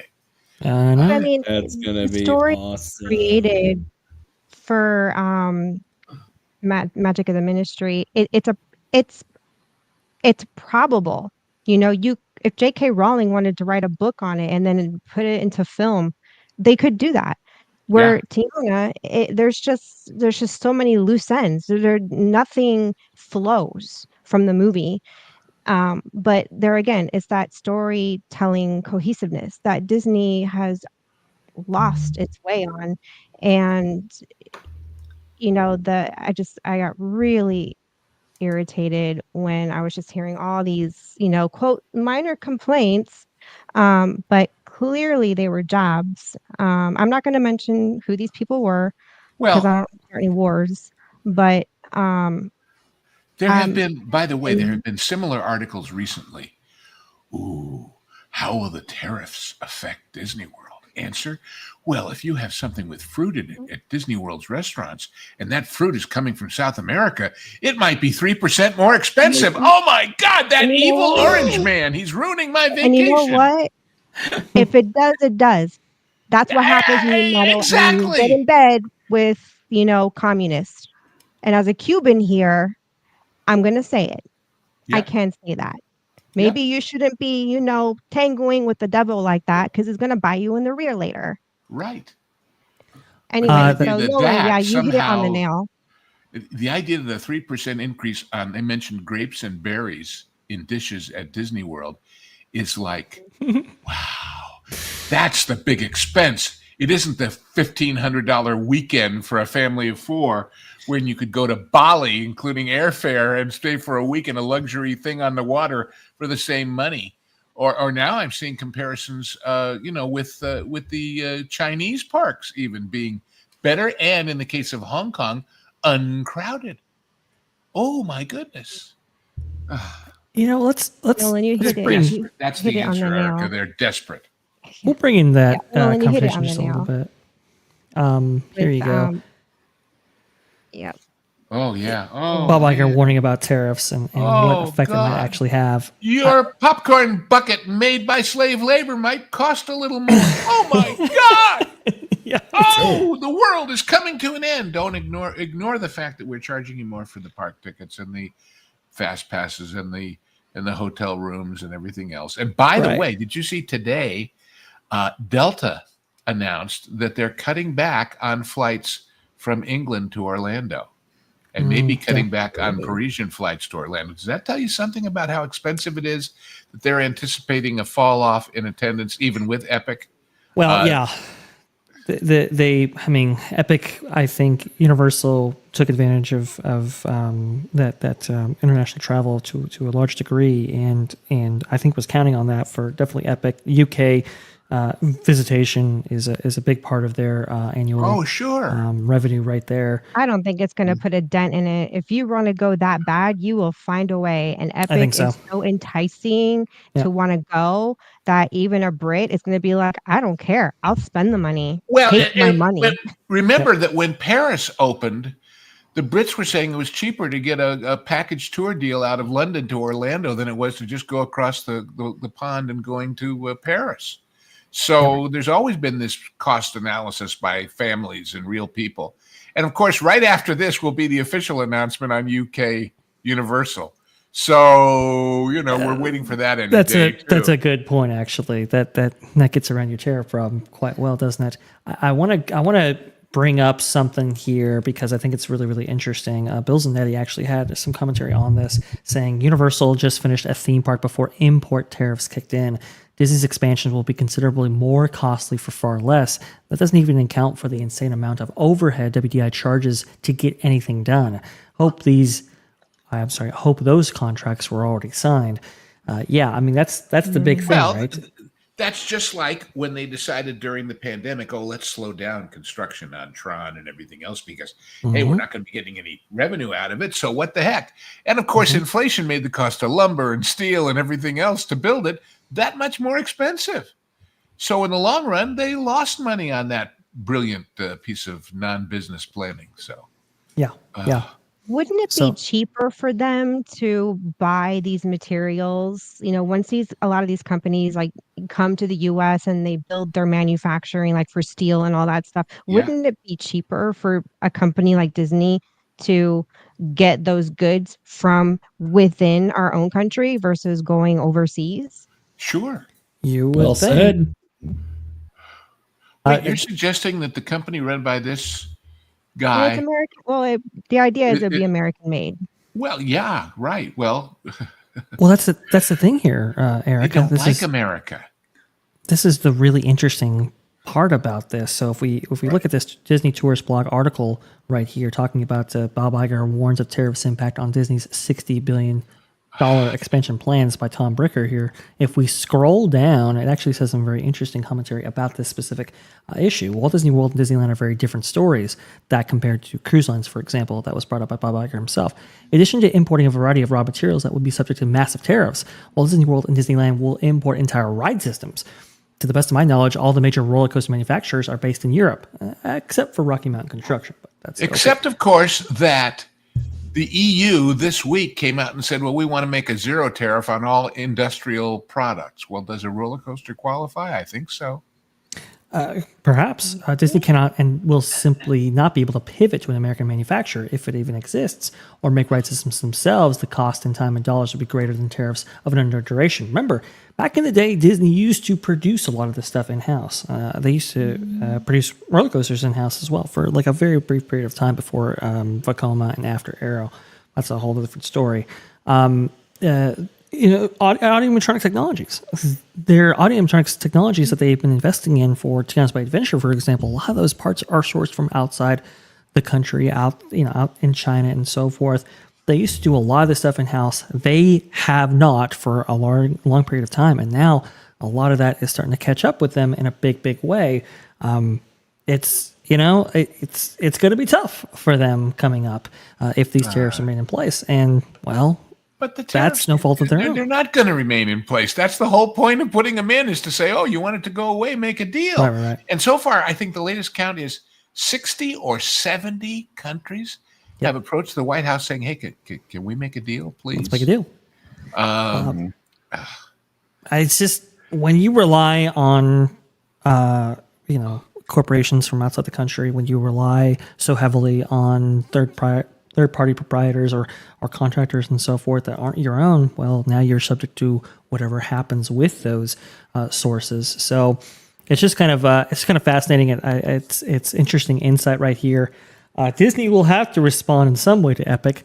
They know that, which is why they announced the $60 billion plan, which we know is it's not so much in terms of capital expenditure.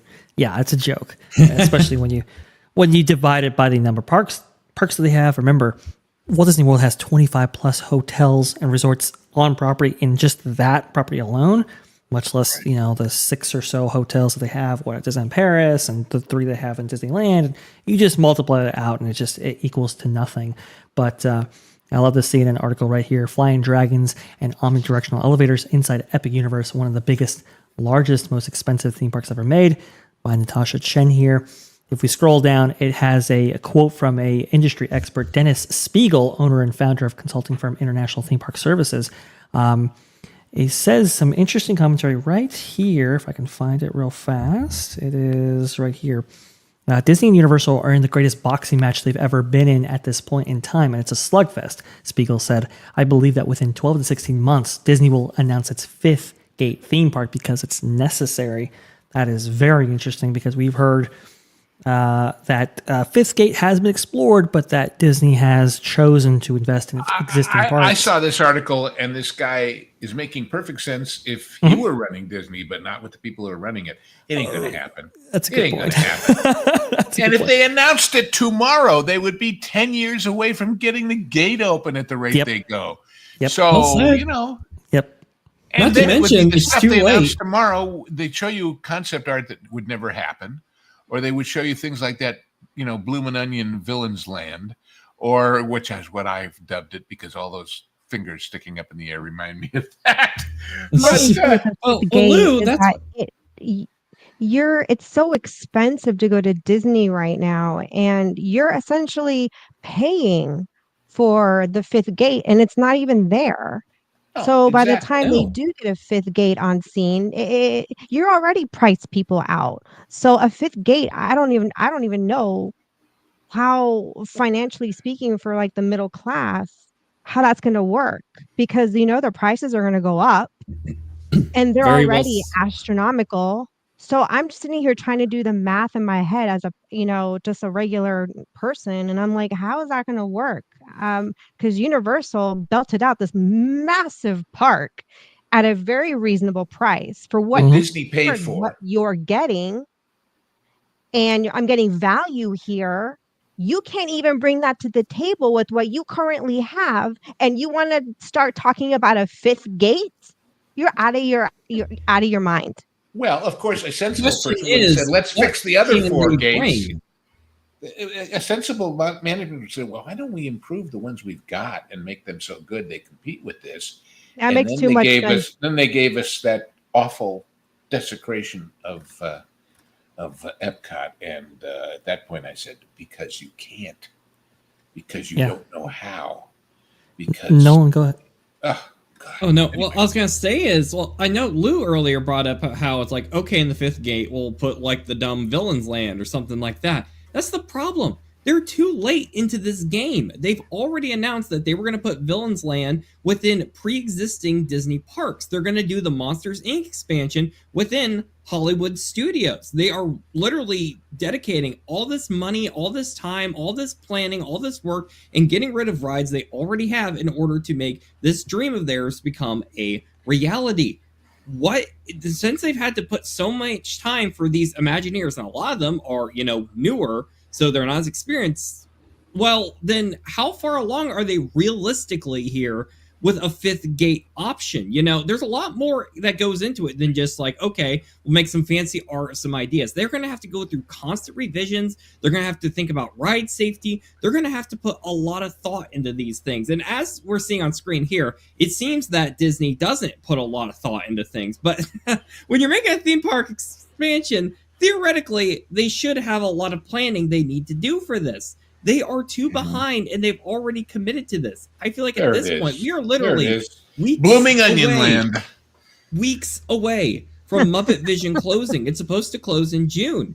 Unless they make a Twilight Hour decision to put a pause on this and save this all for a big grand reveal 5th gate thing, I think it's too late. They got to commit where they're at.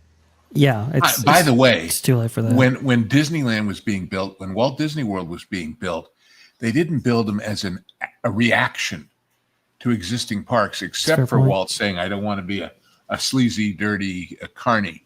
I want to be something different. But when you look at that picture, go back to the one of Villains Land that I was so culinarily derisive about. If this is Disney, by the way, I see they have a dragon over there. They can't make one for Fantasmic in how many years now, but they can put one here, right? Oh, did you see the irony, Vash? They've donated one of the trolley cars that they're yanking out to Garner Holt's foundation. And of course, Garner Holt built the original Fantasmic Dragon, which they couldn't say, by the way, could you build us another one? Anyway, what I was going to say is they're trying to be darker than Dark Universe, and that's not the Disney villain brand. The Disney villain brand is hilariously inept, wonderfully strange, comedic, eccentric, funny villains. But they're not going to do that because they feel like their way of competing is to outdo something they don't know how to outdo. If they said, no, this is what our brand is. Our brand is Ursula. Our brand is, but no, they don't get it. They don't get it. I can see where Disney adults are into the villains, and especially people that have, like a dark side to them or a morbid sense of humor, or maybe they're into the goth thing. That's fine. But your average person, your child, do you know any kids that are into villains? Because when I was a kid, I hated them. They were the villain in the story. And you were supposed to, and we were supposed to triumph over them, not give them their own theme park land. Oh, Erica, I know a kid that loved the villains. Leslie Headland said how much he loved the Sith growing up, right? Oh, no, not Leslie Headland. No. Oh, man. But look, go ahead. Let's entertain the 5th gate just for a second here. Yep. My brain, my mindset goes, if Disney had sense, God gave a jackass. You would think maybe the 5th gate would be centered around, I don't know, Pixar, and come up with a Pixar park, because they've yet to even do it. And Pixar is like its own thing within the Disney company. Instead of salt and peppering it all around Disney property, there's your 5th gate. Ask well, of course, the only problem is that the classic Pixar stuff is getting real old as far as time from when it was a hit to now. Like everything else that they're redoing or suddenly discovering, we've got an IP, let's use it. Why on earth are that's they what I was thinking too. For... They really want to slap IPs everywhere, do it with Pixar, and just do it in their own, like their own park, separate from the other traditional classic parks, and leave the classic stuff alone. Well, bring it up to date as far as technology and cleanliness and all those other little things they don't seem to care about. But but the idea, for example, look, everybody knows that the most popular as far as actual return on investment in movies, Princess, was Moana, as far as modern day, as opposed to the classic era or the golden redo era, or whatever you want to call them. Moana How and come it took so long to make a leaky water park thing in the middle of a park? It's like, why wasn't there a ride? Why wasn't there a land? Why wasn't there something that was worthy of a hot property until you, A, wait for it to cool off, and B, do it no justice? They're constantly several years behind because Vash just had up that Monsters Inc. concept art. And I have to ask, why on earth is Zootopia taking over, the Tree of Life in Animal Kingdom as this one little attraction when it's honestly a more relevant brand right now and has like a whole city? I've never even seen Zootopia, but I know there are people that vouch and are huge fans of that movie. Why not recreate that city as opposed to a film that came out when I was young? It came out 20-something years ago. China and ran over children. But, children are a dime a dozen in China. So big deal, right? Well, they did. The Zootopia Zoogather show right there. They are desperate to try to respond to Epic Universe however they can, and the Zootopia show is a very quick way in order to respond with something that's not going to take 3, 4, 5 years. I think that's kind of that remains to be seen. That's a fair point. And when it opens, will it work? And will you factor another year or two into fixing what's wrong with it that you should have fixed before you? I mean, I could go on.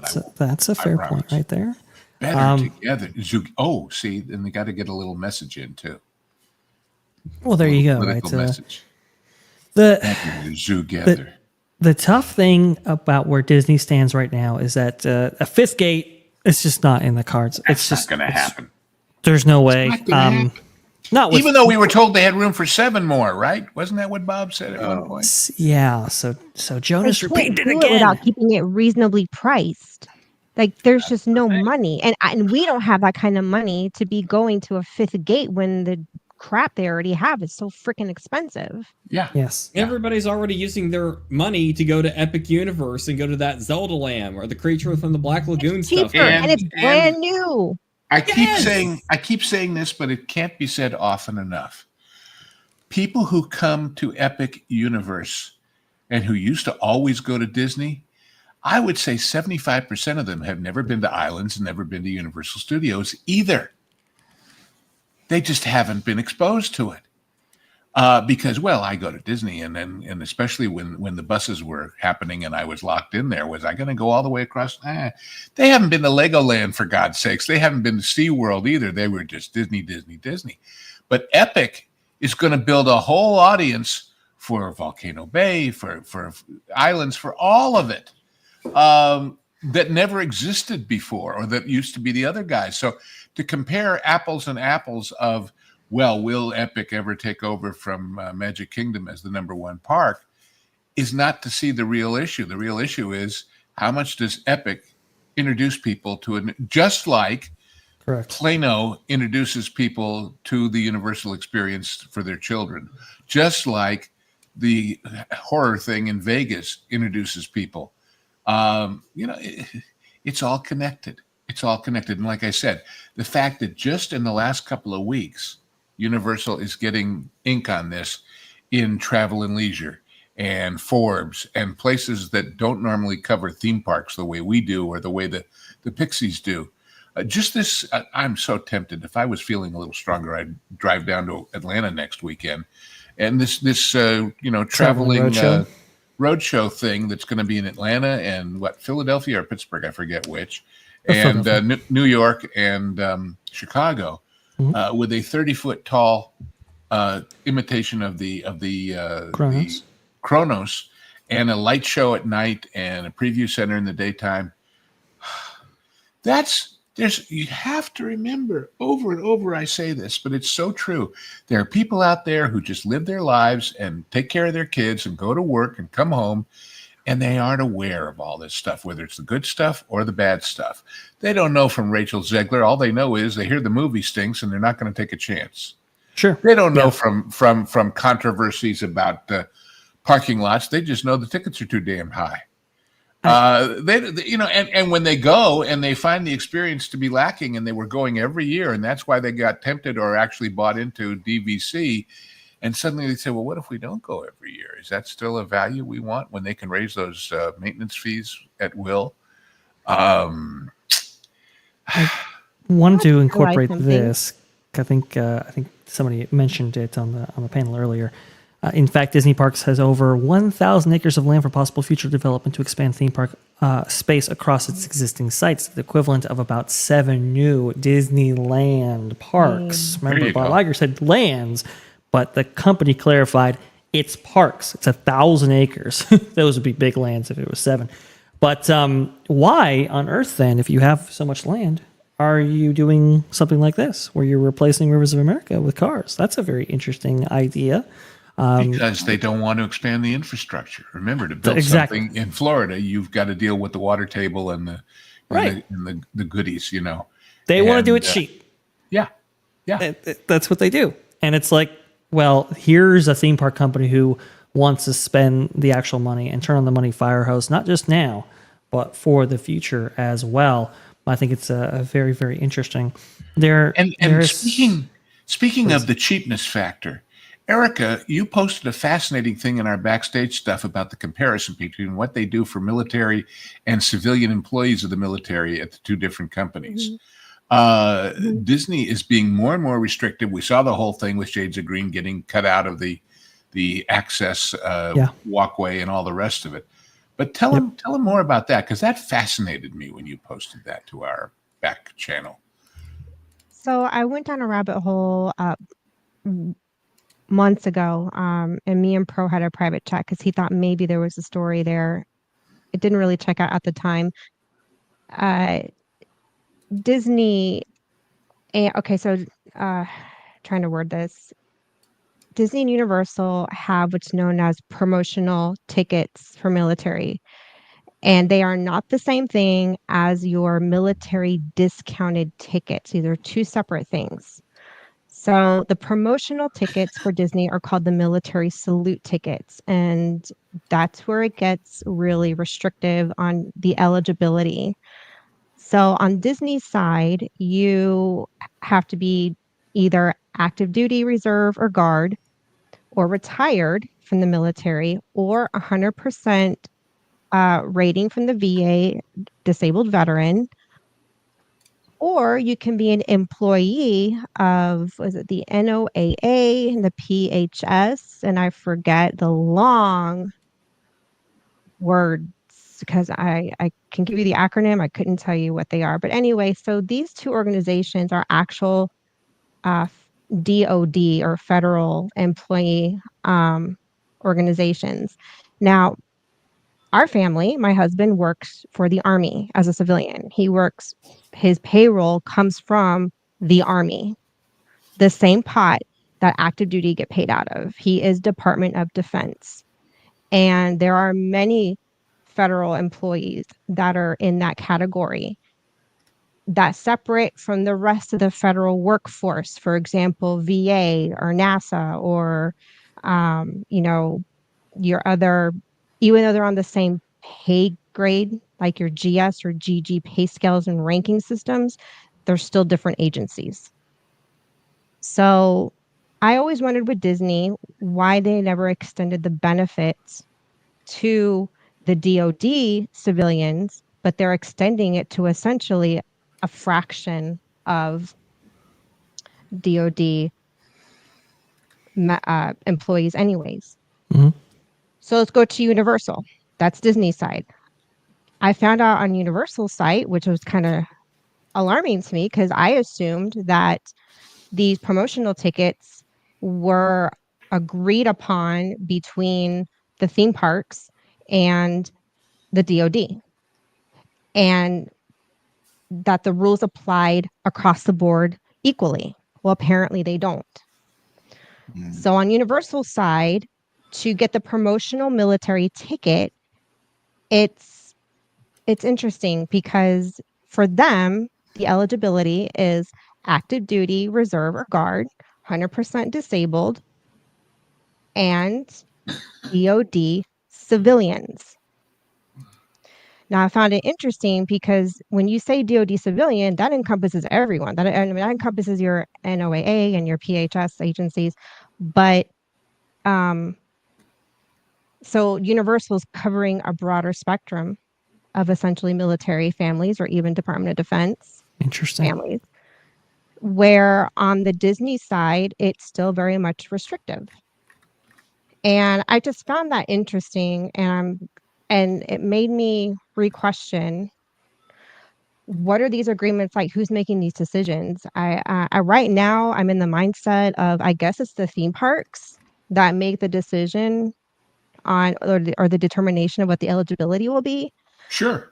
But it's really interesting. We can still, it's kind of weird, but Universal wins out because if you have the military promotional ticket, you can add Epic Universe.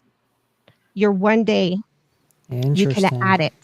You just have to activate your promotional military ticket. Now, understand this is the promotional, not your standard. Just you. I'm not talking about going to your military installations, RTT or ITT, leisure travel, and getting the standard military discounted ticket. This is the promotional where you're talking, 3-4 day stay or 4 to 6 days in park hoppers and all these other things.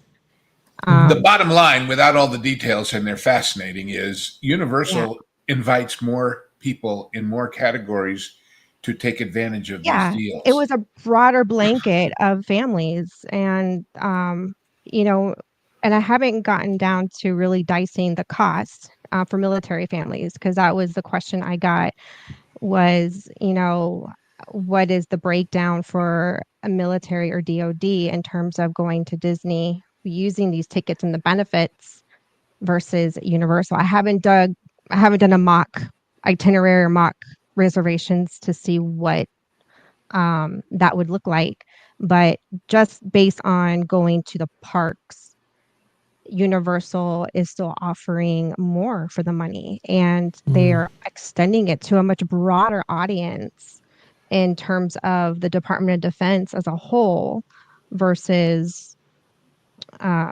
what Disney is offering. And the obvious question is, if Universal is the upstart, is the competition, is the new kid on the block comparatively, how come the established guys, who therefore have basically, they've already paid for their R&D, they've already paid for the existing stuff, how come they're not more generous? It's not to mention, therefore, building their audience the same way as I said you're building a kid's audience with Plano and things like that. It's just, it boggles the mind. And you cannot say it's an economic privation to Disney to have less people because they can't afford it. The only thing you can say is that it's some kind of intentional limitation based on something other than economics. And what that is, well... And what I don't know, for anyone in the chat who maybe is DoD or military, I don't know if when you activate your promotional tickets to Universal and you add on Epic Universe for your one day, and this is just a one day add-on because they're restricting the crowds for crowd control. I don't know if there is special pricing or if you're paying the full price for Epic Universe. That I haven't really gotten to the bottom of that, and it's hard for me to get to the bottom of that because I'm not in the States, to purchase the ticket and activate it and actually see for myself. If I were back home, I would be doing that right now. I mean, we would already everything would be booked, everything would be, we would be set to go. But we're overseas, and there's just no way I can get those tickets enacted because they have to be activated, and you have to be there at the park to activate. No, I don't think you have to be. Yeah. You have to. I think you have to go down to the base, or you have to. There's a process by which you can actually get those. Anyway, tickets. like I say, the They have larger issue is why is it different? Yeah. Yeah, that's what I want to know is why isn't that standard across the board? Because if it was the DoD making this decision, if they No, were the they ones setting the can't. rules, They can't. it would be across the board. But I guess they can't, and that's where I get DoD can make kinda like, I decisions don't know about why. shades of green and the hotel in Hawaii and there's a third one Well, someplace. yeah, because that's Army MWR. Yeah. Yeah. But and also it makes you wonder if there will be a variation on shades of green built around those areas that are set up for more expansion of hotels around Epic, which you would have to think there would be someday. I'm going to tell you right now, it's the Army. It's not happening.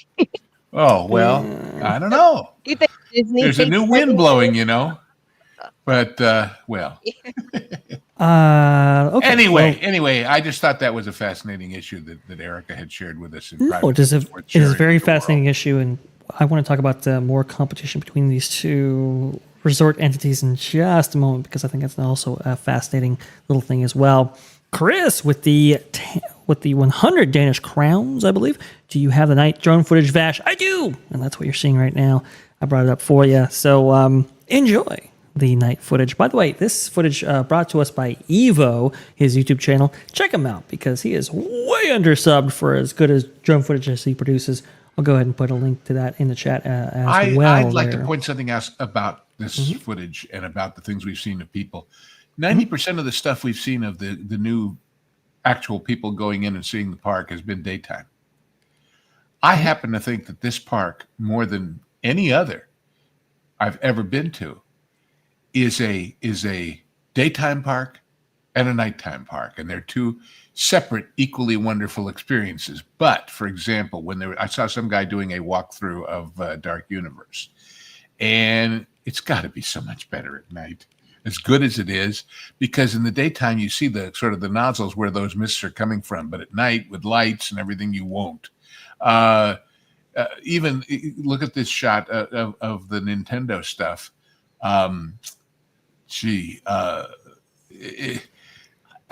Yeah, I hope they stay open later and later and later, and therefore you can like spend a whole day there at night, in effect, and another whole day there in the daytime, because I hope they're going to be two unique experiences. They really are.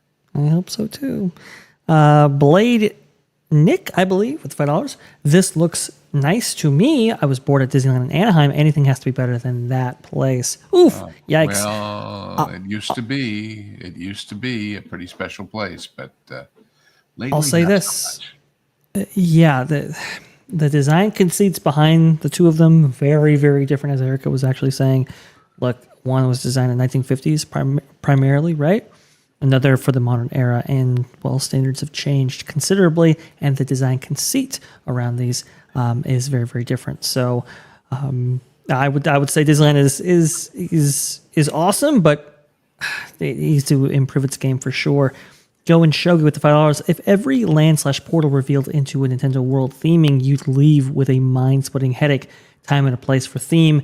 It's a balance. Yeah. Yes. I think that's what Erica was saying. Like, you have a decompression space with Celestial Park versus the very immersive, over-the-top experiences within the portal. So is that kind of what you're saying, Erica? Another thing I forgot to mention were people on Spectrum. It's Celestial Park is such a wide open space. You have space to kind of duck somewhere and kind of decompress if you have a child, or even yourself as an adult if you're on Spectrum, Right. Or maybe you have anxiety. Maybe you've got social anxiety and you just need space to kind of, because the lands are small. They are, I mean, they're big and they're small at the same time. There's so much in them, and the crowds are going to be so big that if you have autism or if you have social anxiety, you're probably going to feel it.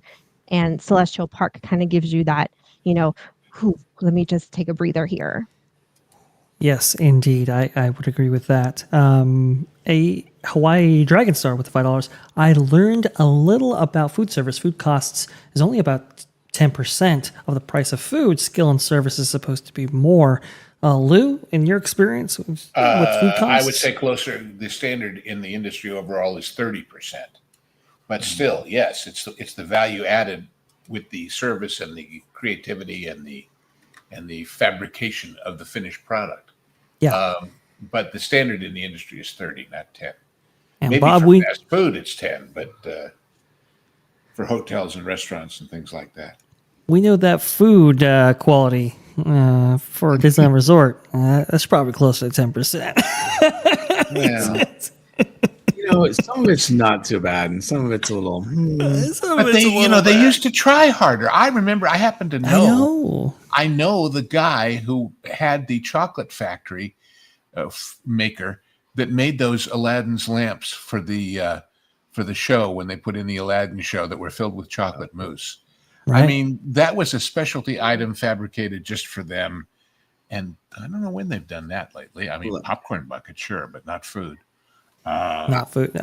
Probably not for a while. I will say though, over the years, I mean, when I was a kid, Disneyland food was not great. It was pretty bad, and then over the years, it got better and better and better.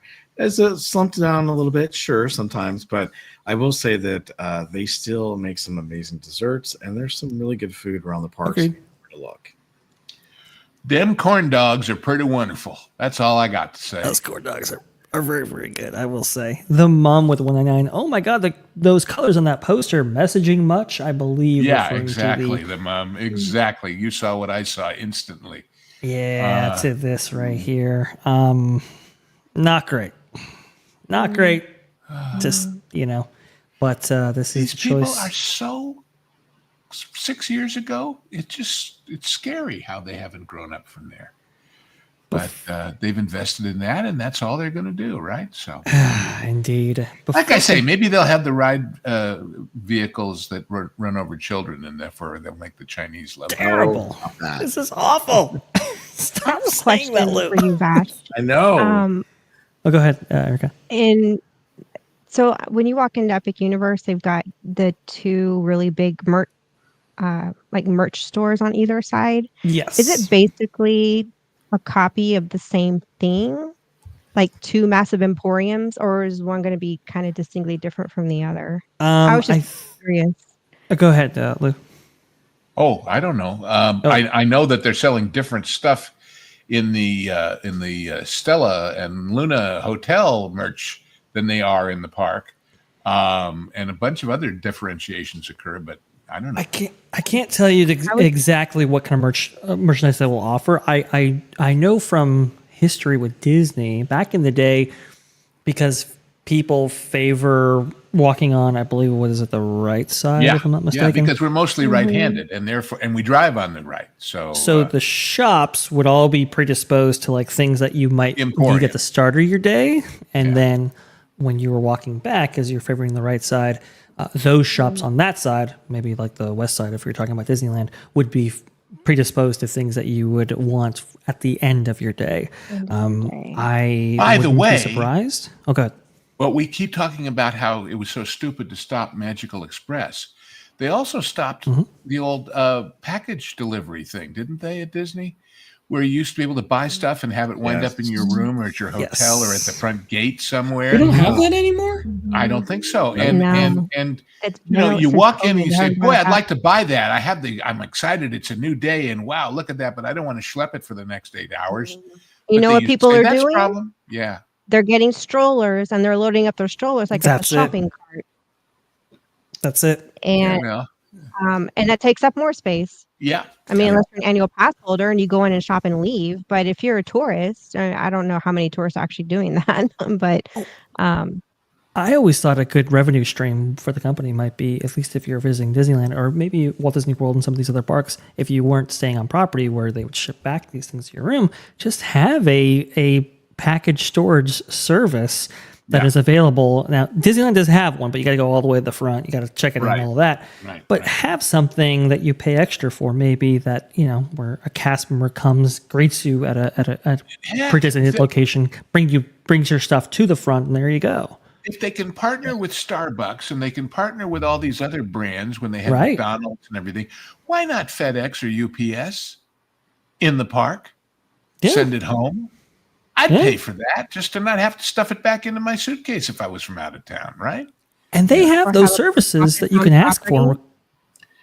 Right. They have services where you can ship back to your home and so forth, but like have a kind of all-in-one comprehensive white glove treatment kind of thing that you pay a little bit extra for, where no matter where you are in the parks, If you pay for something, especially if it's a high-priced item, you can have that sent either immediately to the front or immediately back home. It'd Of course, be amazing. frankly, Go ahead, Bob. nowadays, seeing that they can't make rides work or sewage stop leaking, I don't know if you trust them anymore.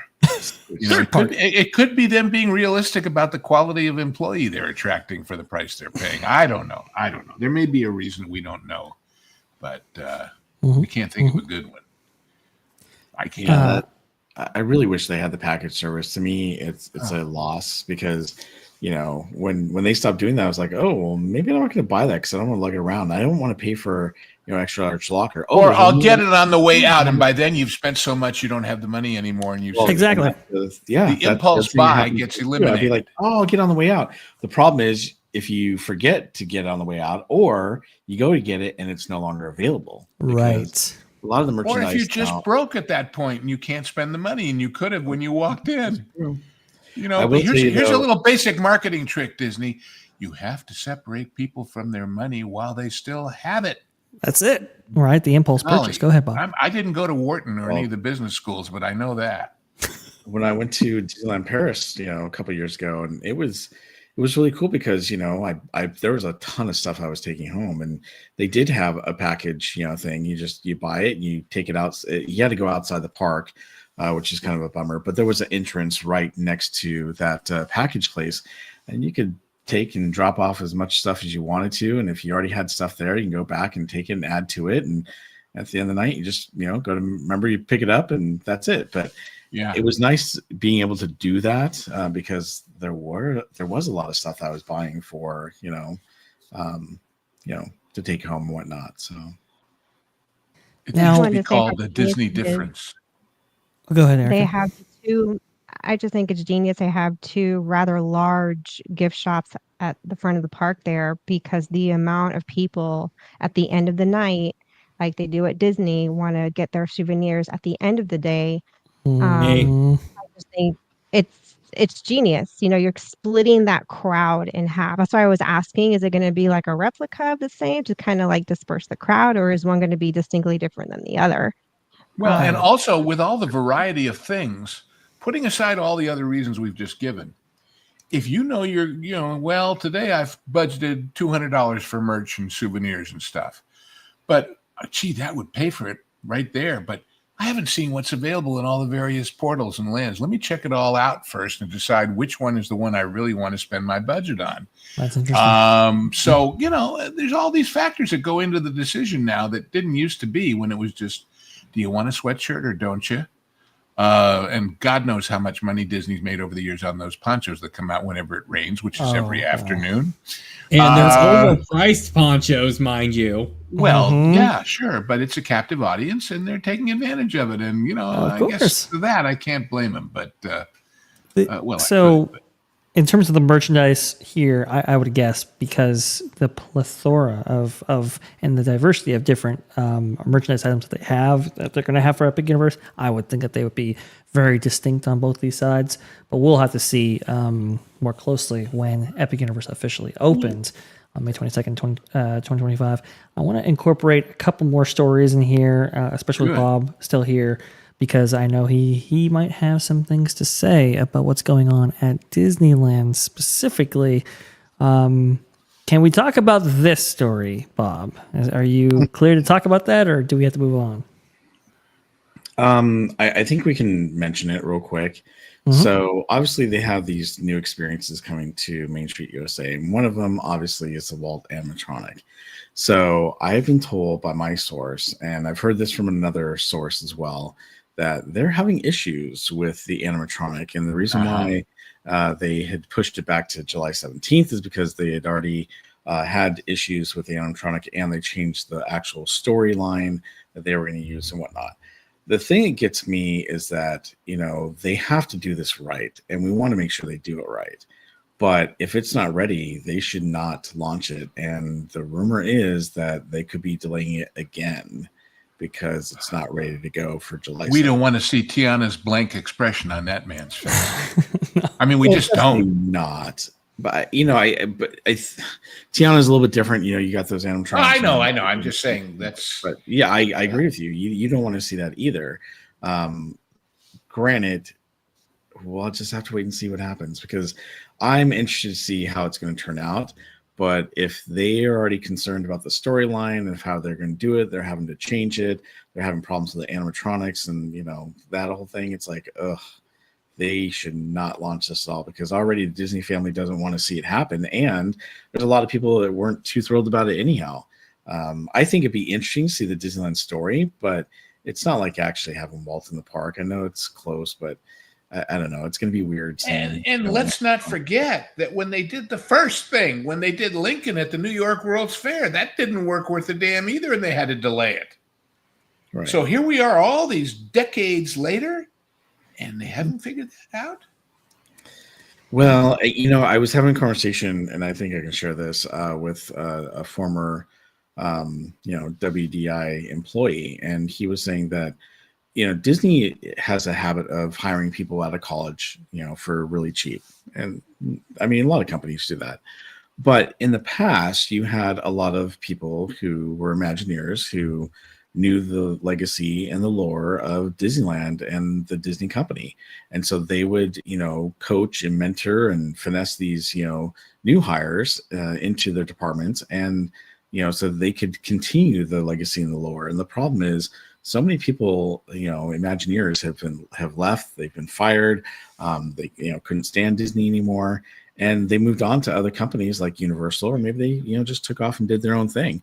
But the thing is that they don't have a lot of those old Imagineers to finesse and to shape and mold and mentor these new ones that are coming in. And so now we're getting a hodgepodge of things that don't make sense, that things are kind of weird. They think about, designing them the way that they used to design them back in the day. By the way, that low pay that they used to get was basically getting paid to go to school with the greatest professors in what you want to do with your life in the history of the universe. It was a deal. It was a bargain.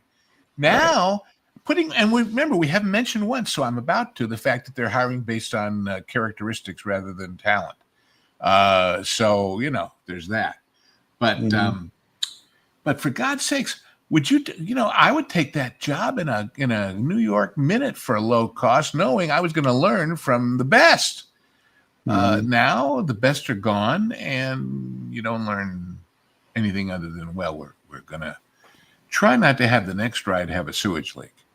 It's a fair point right there. Yeah. I think what needs to happen is, once Epic Universe comes out, and I think it's really going to hurt Disney, I think Disney's going to have to go back, and think about, who are we hiring? What are we going to do? Can we get some of these people back that we used to have? I mean, they're going to have to get back to their roots, because that's the problem with Disney right now. It's already hurting them, and it's not open. Yeah. It's already hurting their corporate reputation, their management reputation.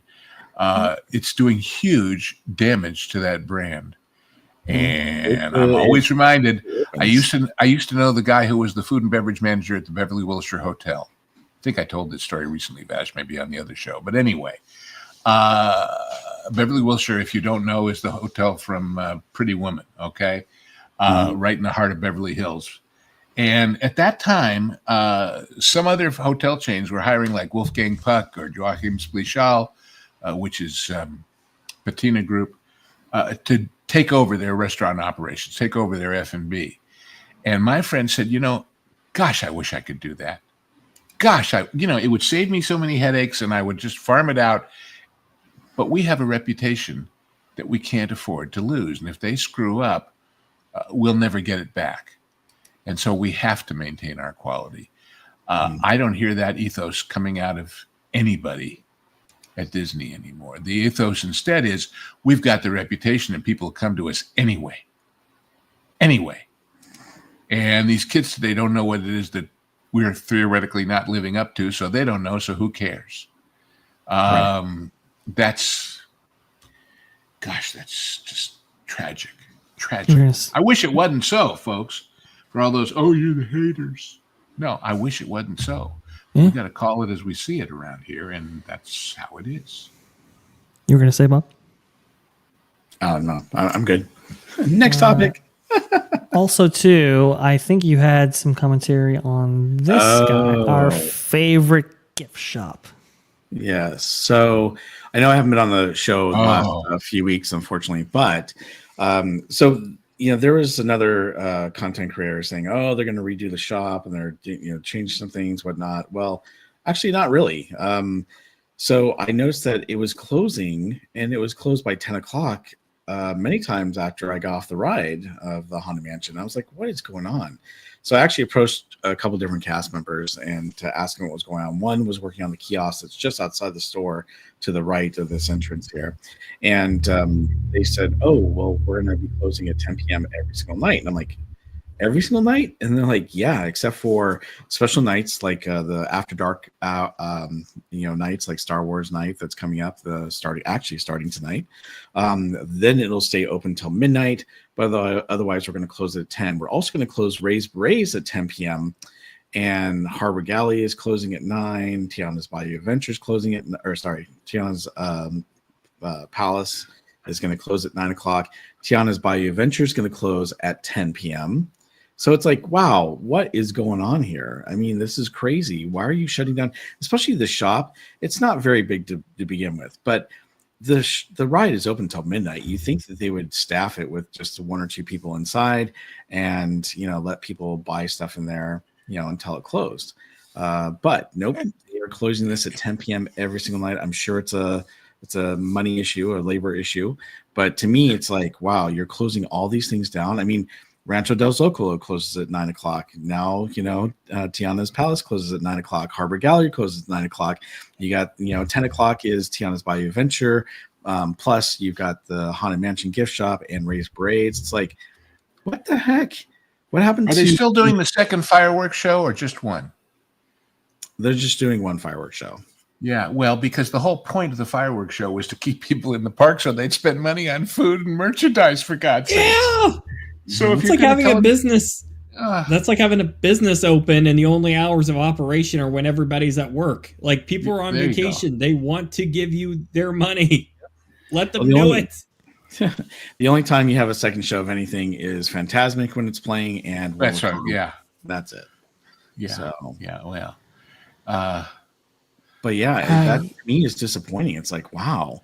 I mean, what happened to the days of everything was open until the park closed? I mean, even on Main Street, things are kind of they're like the Disney clothiers by 12:30 they're closing up. The Starbucks is closed by 12:30.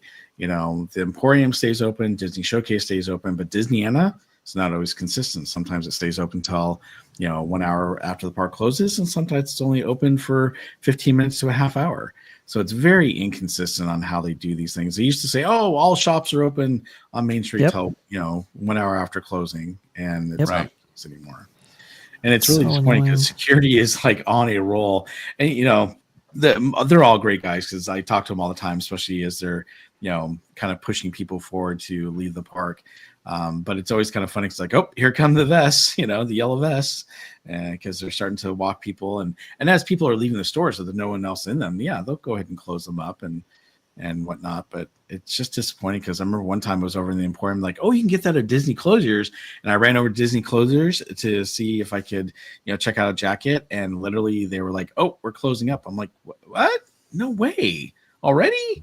I mean, it's only, and then again, I think it was like 12:35 a.m. or something like that. So I will say though, if it is an after dark event, like it ends at 1 a.m., then pretty much everything closes at 1 a.m. And so just a heads up, everyone, in case you're going to the parks. It's really annoying because previously the posted hours were the posted hours, and it's like, if the park opens at 8 and closes at midnight, pretty much all the attractions and shops. Yeah. Right.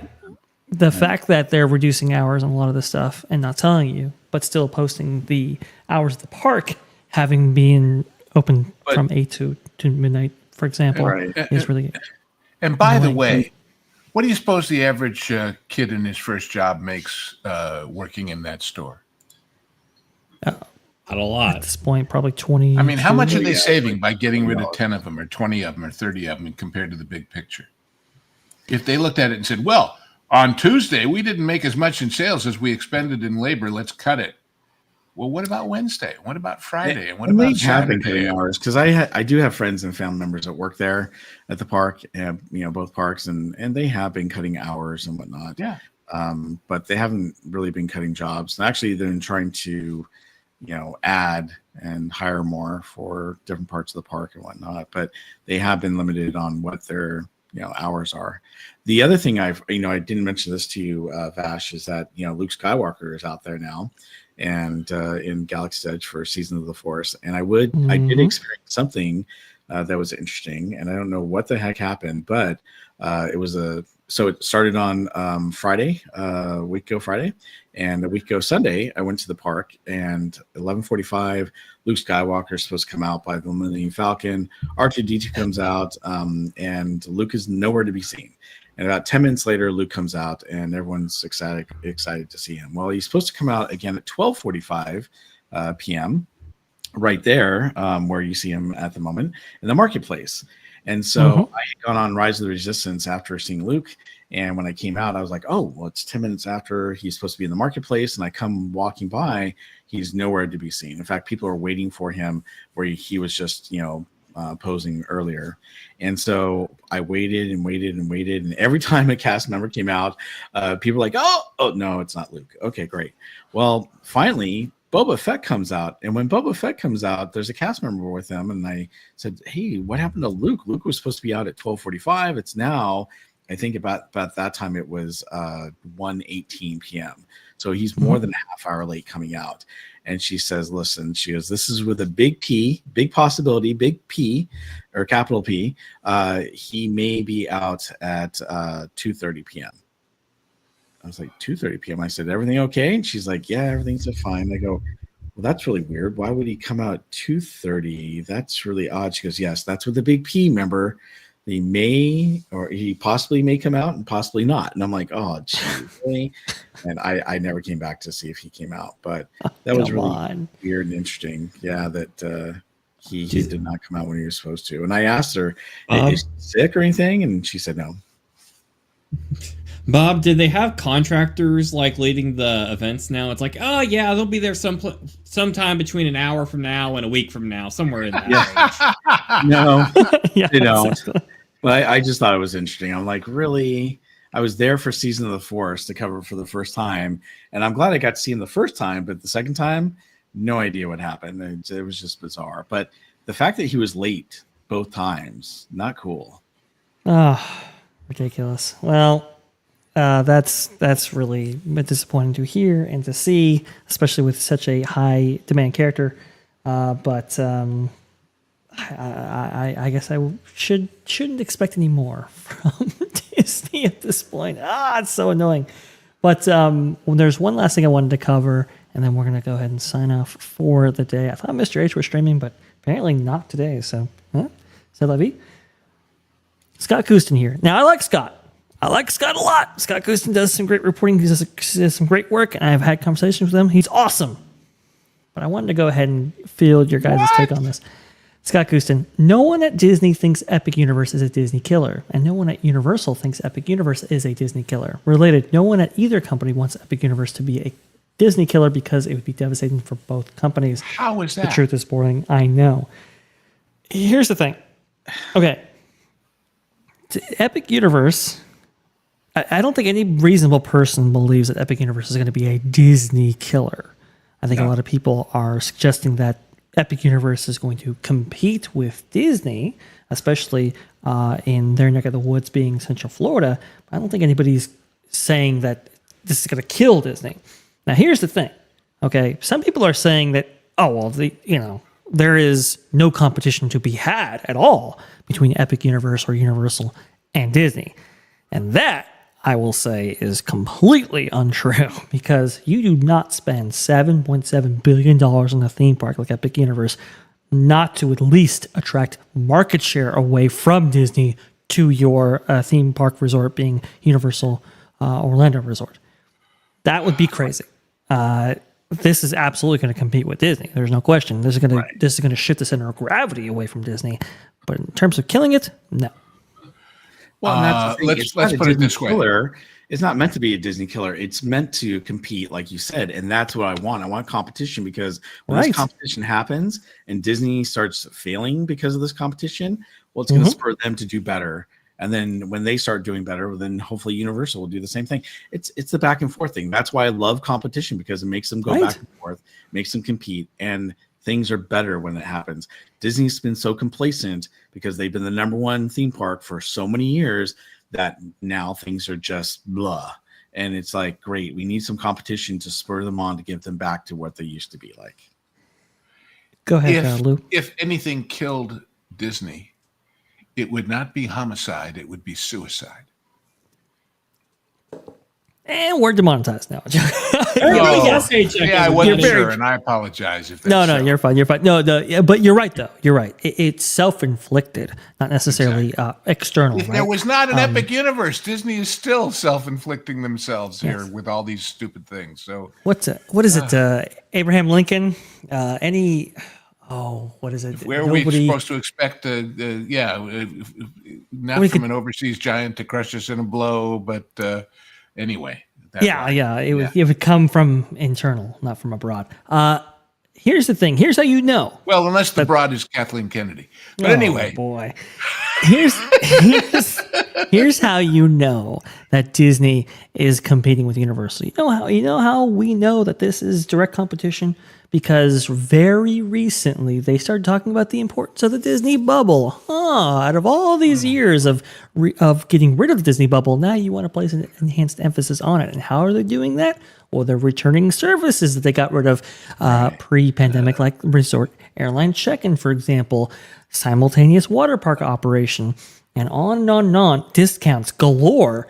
Why? Why would they do all of this in the lead up to this summer? What's happening this summer? Oh, right. Epic Universe is opening. That's what they're doing. And that's how we know that they are competing. Even if the people say, oh, well, they're not competing directly. That's not evidenced by their actions. Go ahead, Nolan. I think you were about to say something. Oh, no, actually, for once, I actually wasn't about to speak over somebody. No. Go ahead, panel. Say whatever you want.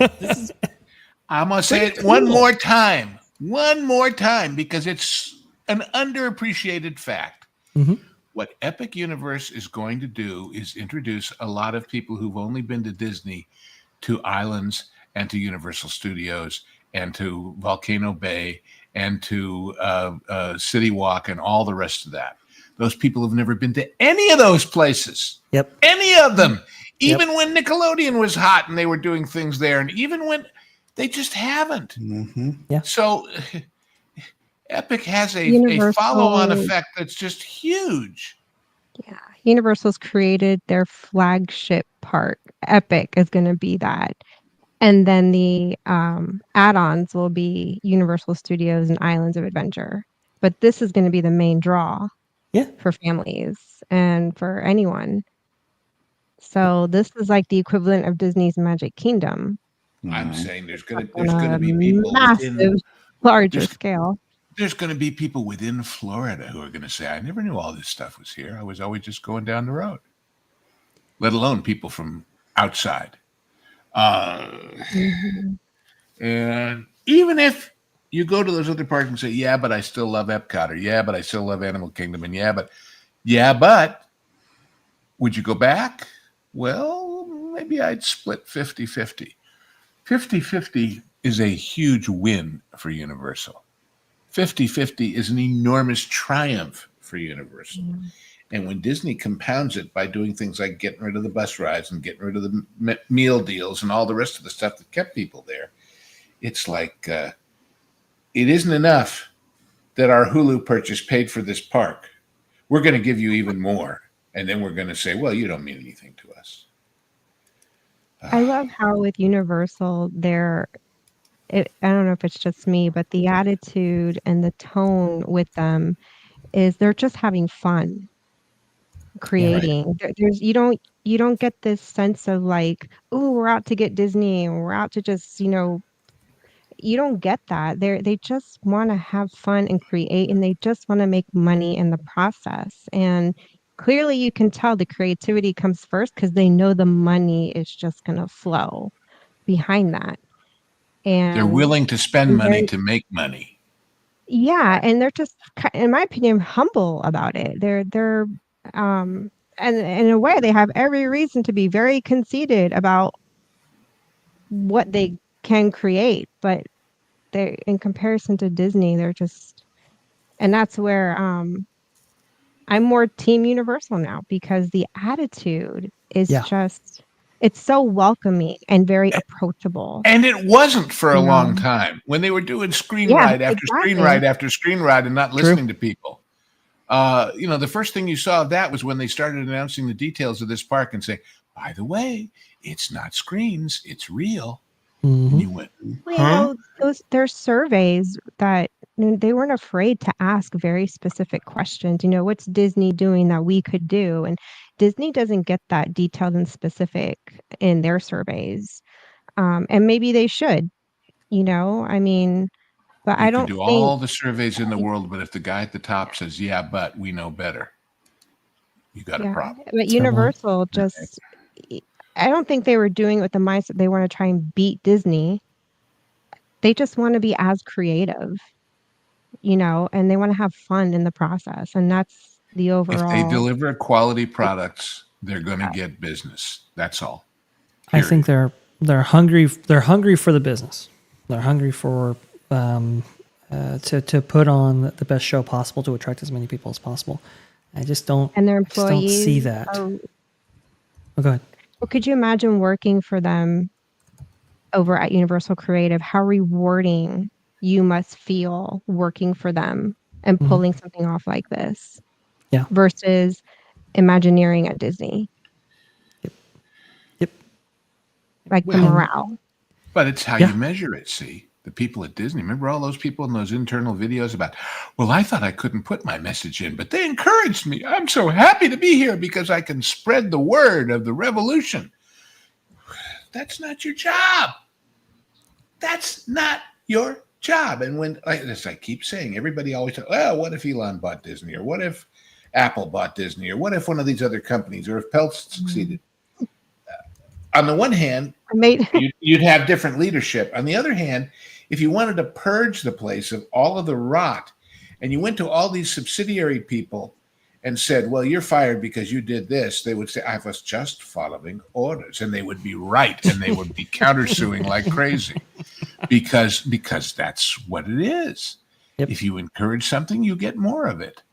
And you can't fault the people who have that belief in saying, well, this is where I want to be because I can make a difference in the world, even if nobody comes. What if they gave a revolution and nobody came? Well, I can't. Revolution. This is going to be a transformative revolutionary park. That is absolutely for sure, and I think people are discovering that. And like I had said years ago, I was like, this is the first theme park in the social media era. And now this week, I mean, everybody who follows theme parks, you can basically see on your feeds, whether it be X, Instagram, TikTok, whatever.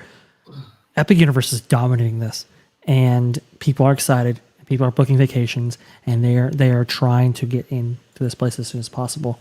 And speaking of which, more of them are now being enabled to do that. Did you see? I put it up before, but they're now extending preview tickets to hotel guests and annual pass holders, and and these things. The hey, no filming, and then a few weeks later, okay, now we'll let you, and all the rest of these things. As I said, the expansion of the PR to general travel and business publications, not just theme park people. These you don't put together this touring Chronos in 10 minutes because somebody had a neat idea. The strategy behind all of this has been worked out over years. And if any of these suddenly spontaneous announcements, if you think they got the idea yesterday and said, yeah, what the heck, let's give it a go, you're not understanding the professionalism going on here. And that's fine. You're not supposed to. You're supposed to just enjoy it. But these guys are pretty sharp cookies. They just really are. They're pretty sharp. They're pretty sharp indeed. They know what they're doing. And it's going to be fascinating to see the lead up to Epic Universe's opening, what they end up doing in order to get the word out and to promote it, and what other secrets and stories await. Be very, very cool. Okay, so I believe that just about concludes T3PO Live for today. But I wanted to go ahead and highlight someone on the panel right here because, well, that person has a lot of great guests coming up in the not too distant future right here on their show, Park Streamers Hangout. Bob, why don't you go ahead and give us the rundown on who you have coming up here on Park Streamers Hangout and what's going on Barry Place 28?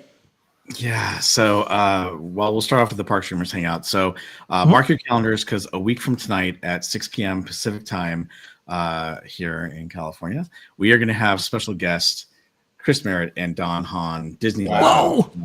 It's going to be pretty amazing. So I hope you guys will definitely come and hang out with us. Chris Merritt has been on our show before. He talked about the Knott's Berry Tales book, and now he's going to be talking about his new book, The Happiest Place on Earth, that he co-wrote with Disney legend Don Hahn. If you're not sure who Don Hahn is, he actually is the producer of many of the Disney animated films you've seen in the past, like Beauty and the Beast and The Little Mermaid, etc., etc. He has done some amazing things, and so I've been working with Disney over the last several weeks to get them on our show, and we are excited to let everyone know that yes, it's going to happen next week at, I think it's actually 6:05 p.m. is what I set it for. And we are going to interview them. We have about an hour with them. So I hope you guys will come and join us. You know, if you're not subscribed to the Park Streamers, hit the subscribe button, hit that notification bell, and come join us on that day because it's going to be an amazing interview for about an hour. We have them. So I hope you guys are just as excited as we are because it's something that I've been working on for a while, and I think it's really, really cool. So that's what's happening in the Park Streamers besides the guitar that we talked about earlier. And again, if you guys have any questions, you can always reach out to me regarding the Park Streamers and the guitar raffle. It's pretty amazing what we're rolling out here, but this is it's a Strat, guitar or Strat actually, how do I say that again? Sorry, because it's a Fender Stratocaster body, I believe. It's Stratocaster body basically. So, but basically it is. I used to have one of those. Yeah. So this is I need a Stratocaster body, my own. Yes, not anymore. Stop it. Okay. Well, anyhow, it's going to be awesome. This is valued at over $3,000. So you guys should definitely check it out. Go to our CityWalk page. If you donate to me, Theme Park Casual, according to California, and you donate $200, and by the way, you can donate a total of $200 across the three of our pages or just one lump sum. But over the course of now to August 3rd, actually September 3rd, because we'll be fundraising till then. If you donate $200 to any one of our pages, then you'll be entered into this drawing, which is pretty amazing. That's my CityWalk page right there. So together we're making a very big difference, and I appreciate everyone's help in donating. So far, I've raised $2,500 because of all of our viewers. So I just want to say thank you from the bottom of my heart. You guys can catch me this Thursday, 2 nights from now. I'm going to be at Disneyland for Star Wars night. So come join me on the dark side as we head through, Galaxy's Edge and throughout the park and see what the food and merchandise is like. And then I should be back on Sunday for another Disneyland stream. So, and I wanted to let you guys know that it hasn't been officially announced on Instagram or anything like that. But if you guys love the Knott's Berry Tales book that came out, or you like Knott's Berry Farm, Chris Merritt and Eric Linksweiler, who are the authors of that book, Albert Rodriguez. We're going to have Chris Crump, who also wrote, I believe, I think he wrote the foreword for that book. And yes. Riley Crump's son, legend, Eddie Soto. He's going to be there as well. So that's May 4th at Knott's Berry Farm. So that's some news for you right there too. So if you guys want to go check out some, really cool, legends and get an autographed copy of a book or whatever you want, they're going to be there May 4th. And I'm not sure about the times, but I think it's going to be around 12 to 2 again. So interesting. That's awesome. See? And by the way, I told VashSky I've got some more guests that I'm actually working on right now. some other big names. So hopefully we will have those later this year, but I will continue working on them. I hope you guys will, come join me for all the fun at the Park Streamers and Berry Place 28.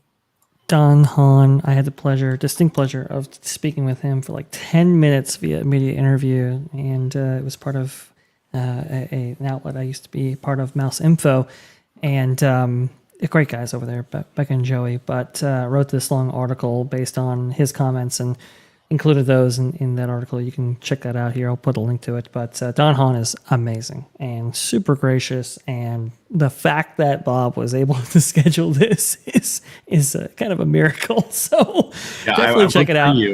Chris Merritt, since I know Chris pretty well now, I reached out to him and said, hey, how can I get you and Don on my show so that we can talk about the new book that's coming out? And he said, good luck. Disney usually says no, but you never know what's going to happen. And sure enough, he gave me the contacts, and I reached out to Disney Publishing, and they were gracious enough to say, hey, we think this would be a great opportunity for us to work with each other. And I thought the same, obviously. And so I'm thankful that Disney is actually giving us this opportunity to interview Chris and Don. So indeed, there you go. I got that article right there in the chat. And let's see here. Well, I'd be remiss if I didn't actually highlight another panelist that has been gracious to lend their time. It is one Nolan Thunder. What is going on, Nolan? What do you got going on over there on your channel and maybe our channel as well here at That Pod Blaze? All right, so to start things off, let me plug myself out here real quick. If you remember the Nintendo 64, well, you probably had a beloved childhood with it. Well, too bad it's evil, and there's an evil artificial robot inside of it that probably wants to take over your life. No, I'm kidding, but there's an urban legend surrounding the technology made for this thing, and it might be a little bit malicious. If that kind of wild story intrigues you, then please check out my documentary I have coming in hopefully the near future. It's been almost 9 months working on this thing, but I've been editing away on it, filming brand new scenes in the pouring down rain just for scenes of it. So if you like little urban legends and documentaries and all sorts of B-movie horror elements, please check me out my channel, Nolan Thunder. I have a show called Lost in the Files. And speaking of Lost, if you want to hear me ramble even more about obscure and lost media type stuff, well, here on T3PO and on the That Park Place channel, we have a series called The Lost Guys. It's of me,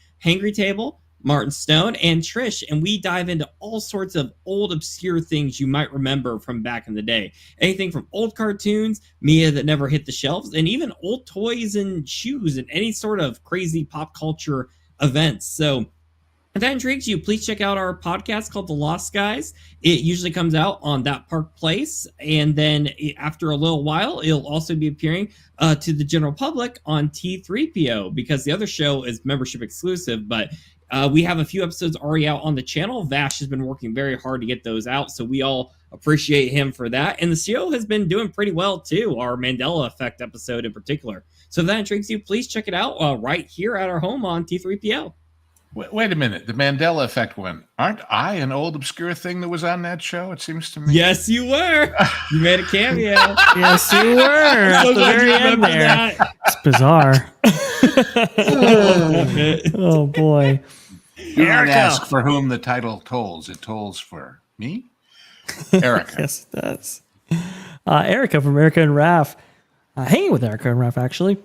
What do you got going on the channel? Have you are you through with the pause there, or nope? What's going on? Oh, I see. Okay, I'm sorry. Absolutely nothing. Yeah, but this is an opportunity for people to catch up on all the old stuff, so they're ready when you have new stuff. So that's a good thing.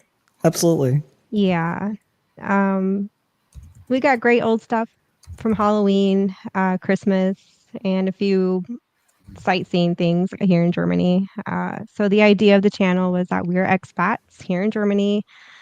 We're also early empty nesters, and we're just kind of figuring life as we go in this new phase. But recently, or since December, I've basically just been stream hopping wherever I'm invited, and that's kind of the groove I've been in. And we're just kind of at a standstill. But we've had a lot happening in our family, so that's been a lot of the main reason. It's just been easier said than done to push anything out on our channel. That's all I can say on that. But we got some cool things. I'm already starting to think Halloween 2025 because it looks like we're going to be here for another Halloween season. And yeah, I got to start jotting down my ideas and well, definitely, Erica, and don't thank stress. you, Universal. Just remember, at the end of the day, Erica, you know, family stuff happens, but at the end of the day, you're still gonna get your next video out before I will ever get this dang video done. So you're in the clear. Don't worry. Exactly. You're different kind of YouTube. Less time than your kid. You put out those really great, well put together videos.